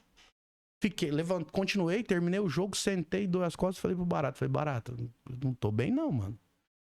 E aí, quando eu sentei, eu pensei, passei pra próxima fase, que você faz eliminatórias. Uhum. Então era a primeira rodada, segunda rodada, quarta de final e semifinal. Era a minha primeira vez passando nos jogos, o ano passado era mundial. Tinha gringo, sei lá, tinha, na minha categoria, devia ter uns 100 e tantos caras do mundo inteiro. E é por peso, né? Então tinha 100 e tantos caras que pesavam mais de 90 quilos. E aí, passei lá, fiquei lá no Rio, doendo a coluna, só servia deitado, sentava, doía, andava, doía, voltei de ônibus. Nossa. Aí chegou aqui, aí dispõe de plano de saúde, fui no médico, expliquei o cara tomografia, ó, uma quebrada. Aí falou, não, mas vamos estudar isso melhor, vamos reavaliar ressonância magnética. 2 fraturas. E aí conversa com o médico vira pra mim e fala assim, ó, a gente vai optar por um tratamento conservador. Eu falei, que é isso? Falou, você tem muita massa muscular, não precisa de cirurgia. Ó, a massa muscular de novo. Ajudando. Na recuperação. Você é muito forte. Se você não tem essa... Ele falou, se você não tem essa massa muscular, você tava lascado. E aí, fiquei com colete de duty, um negócio me segurando aqui, 90 dias. Passou. Voltei a treinar e pau na máquina. Já não... Agora, quando o cara levanta o pé, eu já fico meio receoso. Eu falo, não vou ficar ali embaixo mais, não. Mas a massa muscular, de novo, me ajudou a salvar isso. Fora a lesão no ombro, teve 2 costelas quebradas. Já esse dia quebrei 2 costelas. Quebrei uma costela em Goiás. Costela é difícil, que não dá pra fazer nada, né? A costela quebra, a não ser que ela te fura, que se ela só trincar... Tratamento conservador. Deixa passar. Então, a massa muscular só te ajuda. Só te ajuda, cara. A vida inteira a massa muscular vai te ajudar. E os bons hábitos, que essa conversa toda descambou porque a gente só saiu aqui porque você tava falando da alimentação. Você não conseguia comer frango quando tava treinando. Uhum. O treinamento, ele pode ser um gatilho, um motivador ou caminho para uma vida saudável. Sim. Pode ser, na verdade ele é. Porque ele traz tudo isso pro seu objetivo, ó. E cumpridas as primeiras etapas, porque o grande problema, Vitor, do treino são as primeiras semanas. As primeiras semanas, elas acabam com o sujeito. O cara nunca mais quer voltar. O cara fala, eu não vou. Venceu essa barreira. Não, dói, você me mata, não sei o quê. Mas quando o cara vence as primeiras 4, 6, 8 semanas, que ele começa a colher os frutos disso, ele nunca mais para. Às vezes para porque, por exemplo, na sua situação, o trabalho te impediu, mas você tá sempre voltando e vai, mas nunca deixa de treinar. Então, essas primeiras semanas, elas são difíceis, mas elas são, como em qualquer atividade na sua vida, barreiras para você prosperar. Sim. Prosperar, as primeiras semanas são extremamente difíceis a adaptação. E olha só que interessante. Quando a gente cumpre o ciclo lá, quando a gente cumpre aquela etapa do treinamento, reavalia e começa de novo, são dores de novo. Porque você mexe no treinamento. Então aí é uma readaptação. Seu corpo se acostuma com aquilo e fala, tô bem. Aí você vai, muda o estímulo. Aí o corpo sofre de novo. Aí essa readaptação é que traz as benesses. É que você começa a colher os frutos. Então, quando o treinamento, além da massa muscular, ele vai trazendo bons hábitos para sua vida. E quando você tá na academia, as pessoas que permeiam aquele ambiente são pessoas que estão envolvidas com isso. Sim. E acaba que o hall de pessoas que você convivem em função do treinamento. É muda tudo. né? Muda tudo. É ambiência. O ambiente que você está inserido, né? Gera essa força, reforça isso, né, em você. E você citou da questão também do como que o exercício físico acaba te empurrando para outros hábitos bons, né? Aí eu até procurei aqui, né, um livro que eu li, acho que é Hábitos Atômicos, do James Clear, que ele chama de hábitos angulares, né? Que são esses hábitos que ele vai te trazer outros hábitos bons. Por exemplo, eu preciso mudar a alimentação, mas quando eu começo a treinar, minha alimentação automaticamente já melhora muito. Eu não tenho necessidade de comer um lanche. O meu corpo não fica pedindo um prazer por um alimento ultraprocessado ali, um doce, uma coisa, entendeu? Melhora muito isso. Melhora a hidratação. Né? Então, eu tô treinando, me hidrato muito melhor. Só enquanto eu tô treinando lá, eu tomo 1,5 litro de água. Sede danada. Exatamente. Então, tudo isso vai ajudando. Então, quando a gente procura esses hábitos angulares, se torna muito mais fácil a gente evoluir de uma forma mais completa, vamos dizer assim, né? Mais abrangente. Porque vai te trazendo outros hábitos, vai te empurrando a outros hábitos naturalmente. De fato, a gente... Acho que, por exemplo, nas áreas onde eu atuo profissionalmente, todas as áreas elas são multidisciplinares. Então, pensando nos hábitos angulares e pensando nas coisas que acontecem, quanto mais eu caminho em direção do objetivo, mais eu consigo reunir condições de melhorar. E assim, só pensando em treinamento físico, se você não ter todas as condições que te favoreçam, não tem prosperidade. Você não prospera, você não anda pra frente. É aquilo que a gente tava falando. Eu fui me conhecendo, entendendo como eu funciono, para poder ir colocando as coisas e melhorar no treinamento. Na vida, nas coisas que a gente faz, se a gente não reunir condições favoráveis àquilo, mesmo que por, vamos chamar de confluência, a gente não consegue. Não dá pra fazer sozinho e não dá pra fazer de qualquer jeito. Infelizmente, nos negócios não dá pra ser assim. Você tem que ter bons parceiros, você tem que ter bons colaboradores, bons fornecedores. Na educação não dá pra ser assim, porque se você não reúne um time numa escola que tá engajado e comprometido em função do desempenho, em função de mudar... Não vamos pensar numa escola que já é competente, já tem bastante... Mas em função de servir, de cumprir o que é proposto ali da melhor forma possível, você vai se atrapalhar em determinado momento e o resultado não vem. E a cobrança vem. Eu demorei a entender... Eu sempre tive muitas dúvidas enquanto jovem e adolescente, porque às vezes eu pensava assim, cara, eu não quero fazer isso. E se eu sumir pro mato? Olha, eu sou muito doido. E se eu sumir pro mato e ficar lá? Como é que vai ser? Aí eu pensava, tem que comer. Pra comer eu tenho que ter... Porque meu problema era dinheiro. Pobre. Sou pobre até hoje, mas... Eu ficava pensando... Naquela época eu refletia, por que tanta dependência de dinheiro? E se eu fugir pro mato? Eu vou me virar. Aí começava a pensar num monte de coisa do dia a dia que precisa de dinheiro. E aí, num outro tempo da minha vida, eu tava refletindo que... No mestrado, principalmente. Eu fui estudar as relações de produção. De produção de conhecimento, as relações... E aí acabei desembocando no materialismo dialético. E fui estudar por que a gente... Como é que a gente se tornou um ser que é o que produz no mundo capitalista. E olha que eu descobri isso dando Marx. Olha só. Todo mundo fala, comunista. Não, calma. Marx entendeu o capital. Então é um ponto de vista disso. Marx diz pra nós, num determinado momento, que assim, ó, a sociedade, você, no mundo capitalista, é o que você produz. Pronto. A gente vive em função do que produzimos. E aí tinha um grande problema. Porque você, o que a gente tá fazendo agora, não é bem material. É intangível, né? É intangível, é serviço. E recentemente eu tenho pensado muito nisso. Como é que eu vou produzir? Por exemplo, quando eu comecei a ser professor, Você vê, eu terminei o mestrado com 35, 33 anos, eu acho, 34, nem lembro, já faz 10 anos. Quando eu terminei o mestrado, eu comecei a pensar sobre isso. Porque eu vou entregar, eu vou pra escola, eu vou entregar o quê? Serviço. O que eu vou entregar? Educação. Como é que eu meço isso? Avaliando.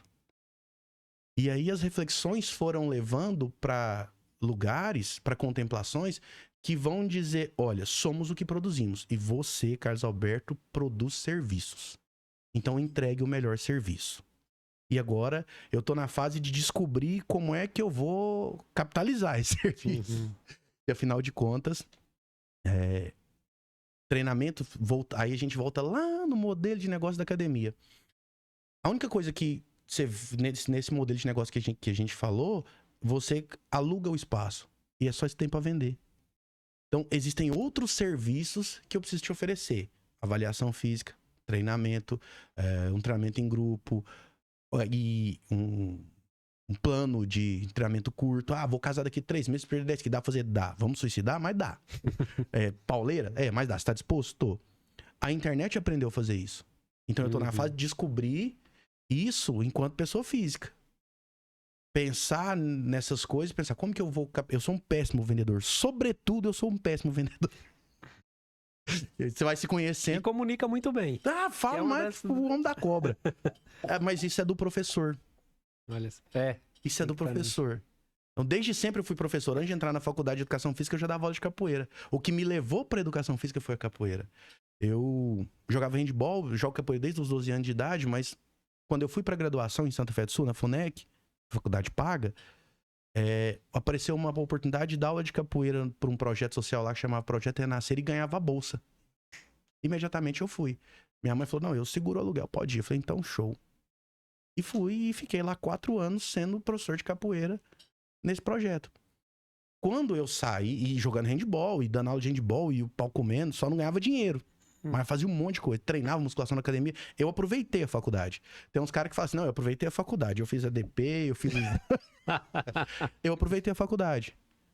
Tudo que a faculdade me proporcionou, eu usei.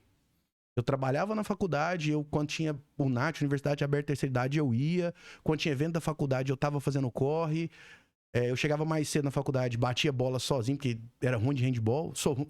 É outra coisa, eu não sou talentoso nos esportes, eu sou o cara esforçado.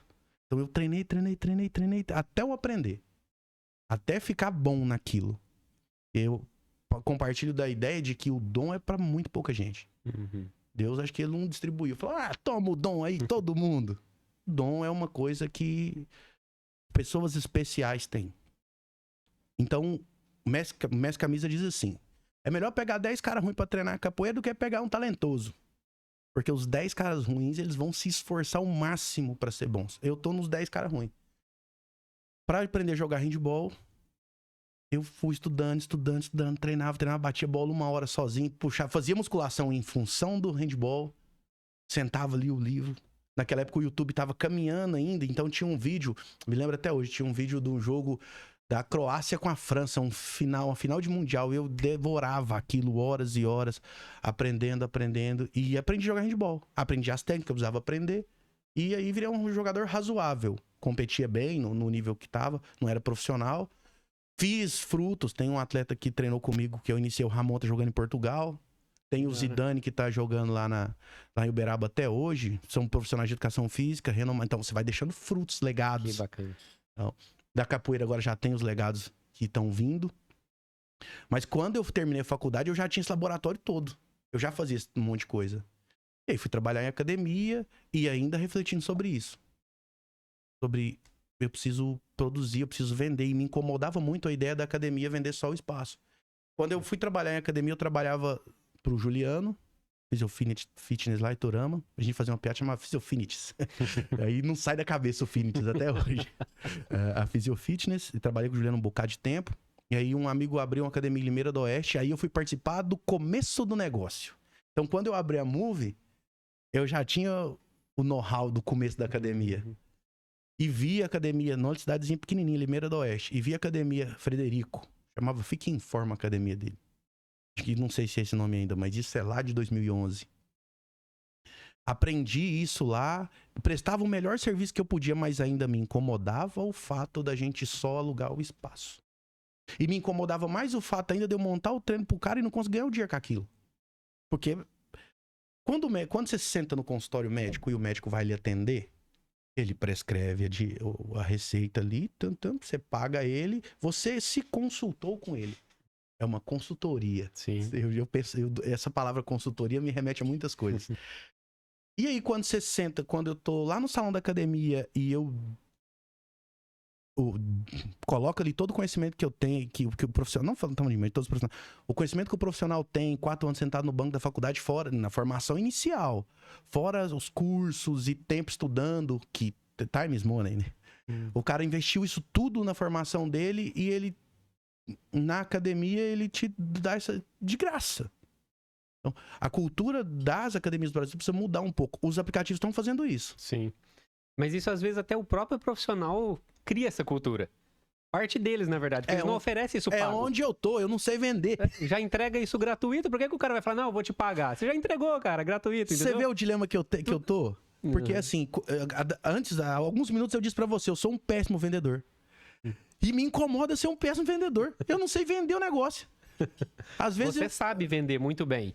Né? Porque quando você me explicou o que era lá a avaliação, na hora eu vi a necessidade de ter avaliação. Mas eu não sei falar, então, custa tanto. Você vendeu bem.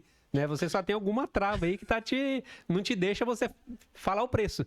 Né? Tem algum problema com o vendedor. Algum vendedor te causou algum trauma aí alguma vez. Cara, eu vou te falar um negócio. Eu vou nas lojas, mano, eu odeio... Desculpem, vendedores, mas eu não tenho paciência pra vendedor. É por isso. Tá explicado aí já. O cara chega na academia pra me vender um negócio, assim, quando eu vejo que é vendedor, eu tenho o Alisson que trabalha comigo, eu falo, Alisson, atende lá e vê o que é, mano. Aí o Alisson era vendedor de carro. Olha aí. Aí ele, você viu? O Alisson para, escuta, ele vai, é assim, assim, assim. Você fala, não, beleza, vamos fazer. Mas eu não consigo, bicho. É um negócio. E quando eu era gestor da escola, que o cara chegava pra me apresentar. Nossa. Você tinha que atender o cara. Tinha. Aqui, ó. Nossa. Então é justamente isso. Às vezes você já tem uma trava, né? Contra. Você já não é bem visto o vendedor por você. Como você vai se colocar como vendedor? A gente nunca vai fazer aquilo que é contraintuitivo, entendeu? É dissonante, né? Então, preciso tratar isso. Exatamente. Aí eu volto lá pra mesma coisa que a gente tava falando aqui quando eu olhei o estúdio. Falei, preciso fazer um negócio em casa. Como é que eu vou capitalizar a partir das coisas que eu sei fazer? Estou parado enquanto empreendedor, talvez não, com toda certeza, aqui. Por exemplo, redes sociais, altas ideias, e faço roteiro e pá, não sei o quê. Mas sentar, o cara, produzir o vídeo pra pôr na rede social, eu tenho uma preguiça de editar um vídeo mortal. Mas isso é um problema de...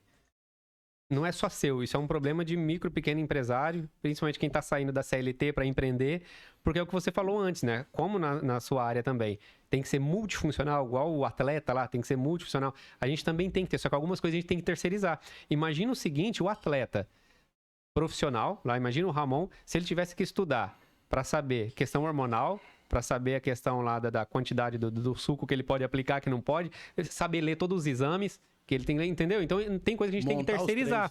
O problema é que a gente quer fazer isso tudo sozinho. E isso, para muito empresário, isso é um erro que custou para eu aprender, eu ainda estou trabalhando para desenvolver isso também, que a gente tem a tendência a centralizar. E aí você não dá conta de tudo. Eu sou um centralizador nato. É o que você falou. Aqui, esse projeto não teria nascido se não fosse o empurrãozinho do Bruno, por exemplo, que está ali, que edita o vídeo pra gente. Porque eu falei, cara, é muito difícil mexer com essa parada. Eu não mando editar vídeo, eu não sei controlar o som ali na mesa de som. Eu falei, então eu tenho que estudar muita coisa para fazer um projeto que... Eu não sei se vai dar certo, vai ter um investimento considerável, não sei como vai ser remunerado isso, como que vai avançar, né? Então, tipo assim, muitas coisas não ia dar certo. Ele falou, cara, eu sei fazer isso, né? Se você estiver disposto a apresentar o programa, essa parte aí eu sei controlar. Entendeu? Eu posso fazer? Posso, mas o tempo que eu ia me despender para poder estudar, para editar um vídeo que ele faz lá, sei lá, em meia hora, eu ia ficar 2, 3 dias para poder fazer a mesma coisa que ele faz. Podendo fazer outras coisas. Entendeu? Me especializar talvez em outra área, né? Que seria um foco maior.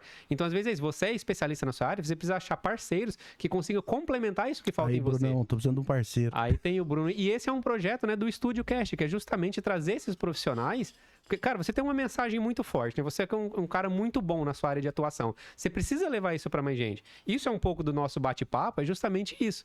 né? Difundir um pouco desse conhecimento que você tem, despertar nas pessoas esse interesse, ver que o exercício físico não é um bicho de 7 cabeças, não é algo ruim, que é só ele vencer essas primeiras barreiras, né?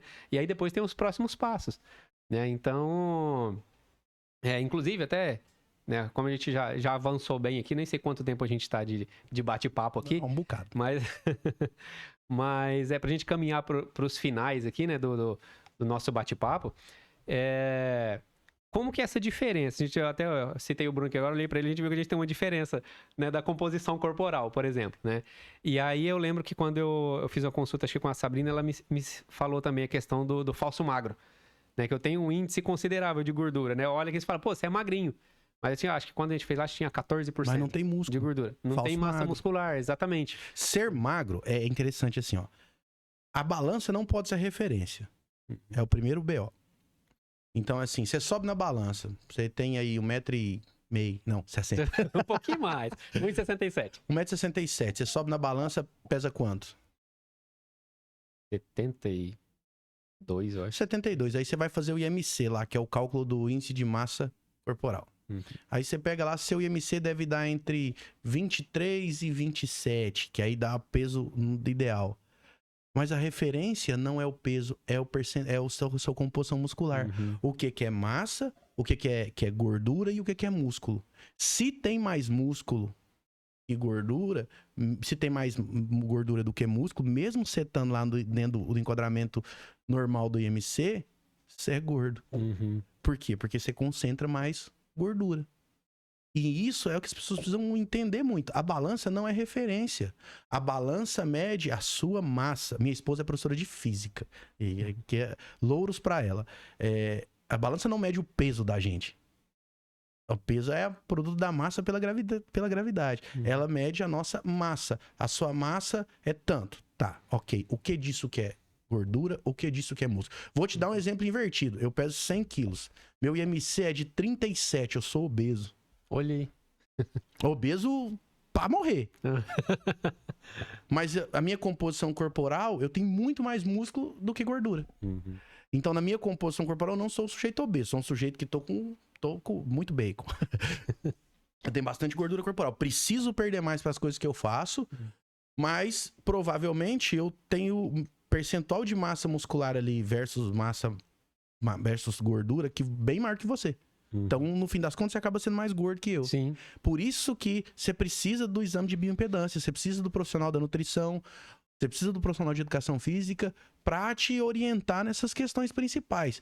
A balança não é a melhor referência. É uma boa referência para a população, mas o melhor mecanismo da gente mensurar isso é o exame de bioimpedância. Ou pela plicometria, ou por uma balança de bioimpedância, é o melhor jeito que tem pra fazer. Não tem outro jeito. Bacana, legal. E eu tava tendo uma ideia aqui, quando a gente tava conversando, né? Pra gente mostrar pra essa galera. O que você acha da gente fazer um desafio? Você já falou que tá querendo trabalhar mais as mídias e tal, fazer um projeto novo. O que você acha da gente alinhar um projeto seguinte? Aí, Bruno, vou te jogar na jogada aqui também, hein? O Bruno é um cara que é um pouquinho mais gordinho, se você olhar aqui. Quantos quilos você tem, Bruno? A sua massa. Qual a sua massa? Olha você, tá vendo você pegando o cara pelo peso. Quanto? 110. E qual a altura? 1,73. É mais ou menos isso que você precisava saber. Peso e altura. Né? E você tem que idade hoje? 27.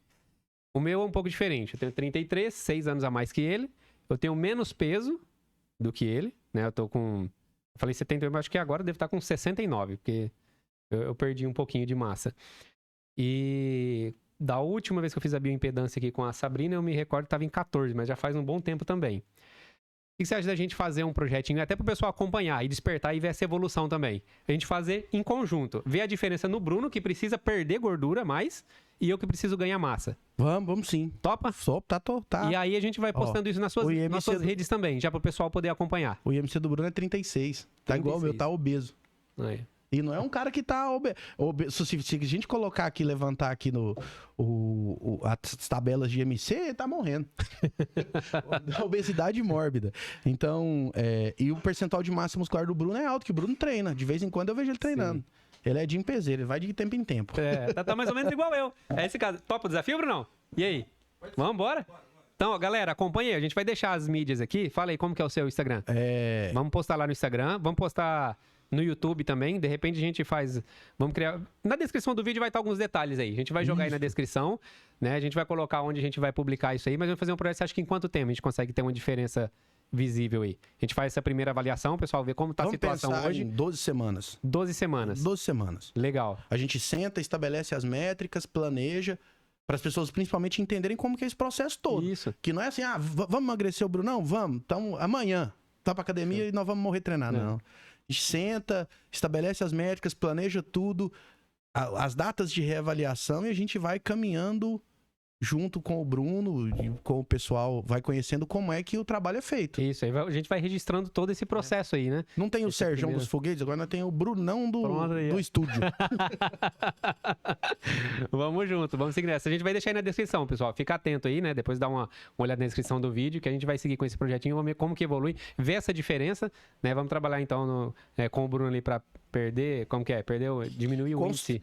Mudar a composição corporal do Bruno. Mudar a composição corporal e a gente vê como que vai sendo essa evolução. Vamos registrando desde... E aí a gente já vai mostrando como que é esse seu trabalho, a importância disso também. Dessa avaliação periódica, né? Dessa questão de montar o treino e avançar com isso aí para ver como que isso constrói mais qualidade de vida. Beleza? Perfeito. Quer deixar algum recado pessoal pra gente finalizar o nosso bate-papo por hoje? Pessoal, a gente precisa conversar mais, inclusive. Com certeza. Ficou muita ponta solta, igual os filmes da Marvel, fica ponta solta. Vai ter mais vezes. A gente precisa marcar, inclusive, um bate-papo aqui com a Sabrina, que foi tão citada aqui, né? Eu acho que a nutrição caminha de mãos dadas aí com o treinamento, né? O exercício físico. Então, tem muita coisa que a gente falou aqui que eu acho que ela poderia falar com muito mais propriedade, com mais superficial, né? Que não é a nossa área aqui. Praia, não vamos pisar Mas a gente marca, assim, um próximo bate-papo. Então, a galera fica atenta aí também, que vai vir mais novidades, bastante coisa bacana. E... Você ia falar alguma coisa, eu te interrompi. Últimos recados. Eu sempre, depois do treino, eu dou alguns minutos de recados. Isso. Sobre treinamento e atividade física. Se você é obeso... Se você é obeso, não. Se você é sedentário, considere, a partir de amanhã, que hoje já é quase 10 horas da noite, já são quase 10 horas, começar uma atividade física. Se você, para além da atividade física, tem algum objetivo, quer ser mais específico, não quer só ser ativo, você quer ser uma pessoa que treina, considere musculação. É a atividade que mais vai trazer benefícios e principalmente que a gente consegue controlar todas as variáveis. Então, se matricule numa academia. Idoso. Para os idosos, construam massa muscular. É a melhor coisa que você vai poder fazer por você. Lembre-se que a única coisa que você vai carregar consigo durante toda a vida é o seu corpo. Ou você cuida dele, ou você vai tratar as doenças que vão acometê-lo. Pro pessoal que não conhece a Move ainda, Rua Egídio Tomé, 3139, pertinho da Van, de frente ao Hotel Sempre. A gente abre às 5 horas da manhã, fecha às 11h30 da noite. Agora, tem um monte de academia na cidade, já fecha às 11h30 da noite, mas nós somos os primeiros. Sábado, das 7 às 7, domingo, das 8 às 12. Abrimos todos os feriados, pode chegar lá, conversa com o pessoal para te atender. Se quiser falar comigo, eu queria falar com o Carlos, que horário que ele tá aqui, que eu vou te atender com toda a satisfação do mundo. Você vai conhecer a gente vai te oferecer uma experiência bacana em treinamento, bacana na academia. Acho que as pessoas têm medo, você tocou num determinado ponto da nossa conversa, você falou assim que foi em várias academias e que sentia falta do atendimento. Você vai lá e você vai ser bem atendido. A sua experiência no atendimento vai ser uma experiência ótima. Eu não vou dizer premium porque a gente precisa melhorar muito, mas você vai ter uma boa experiência, você vai sair de lá pelo menos se sentindo bem. Na academia a gente precisa se sentir bem. Eu quero estar lá. E o povo vai me julgar? Não, o povo lá tá preocupado só consigo mesmo. O cara tá preocupado com ele, a menina com ela, cada um por si, Deus por todos e nós por todos eles. É isso aí, muito bacana. Carlos, obrigado pelo seu tempo, compartilhar um pouquinho aí da sua expertise. Como você falou, ficou algumas pontas soltas aqui, então a gente já fica um convite para um segundo bate-papo, né? A gente alinha isso posteriormente para poder trabalhar essas outras questões, quem sabe até em conjunto aí com a nutricionista. E eu queria deixar aqui um agradecimento aos nossos patrocinadores, Saborear Sorvete.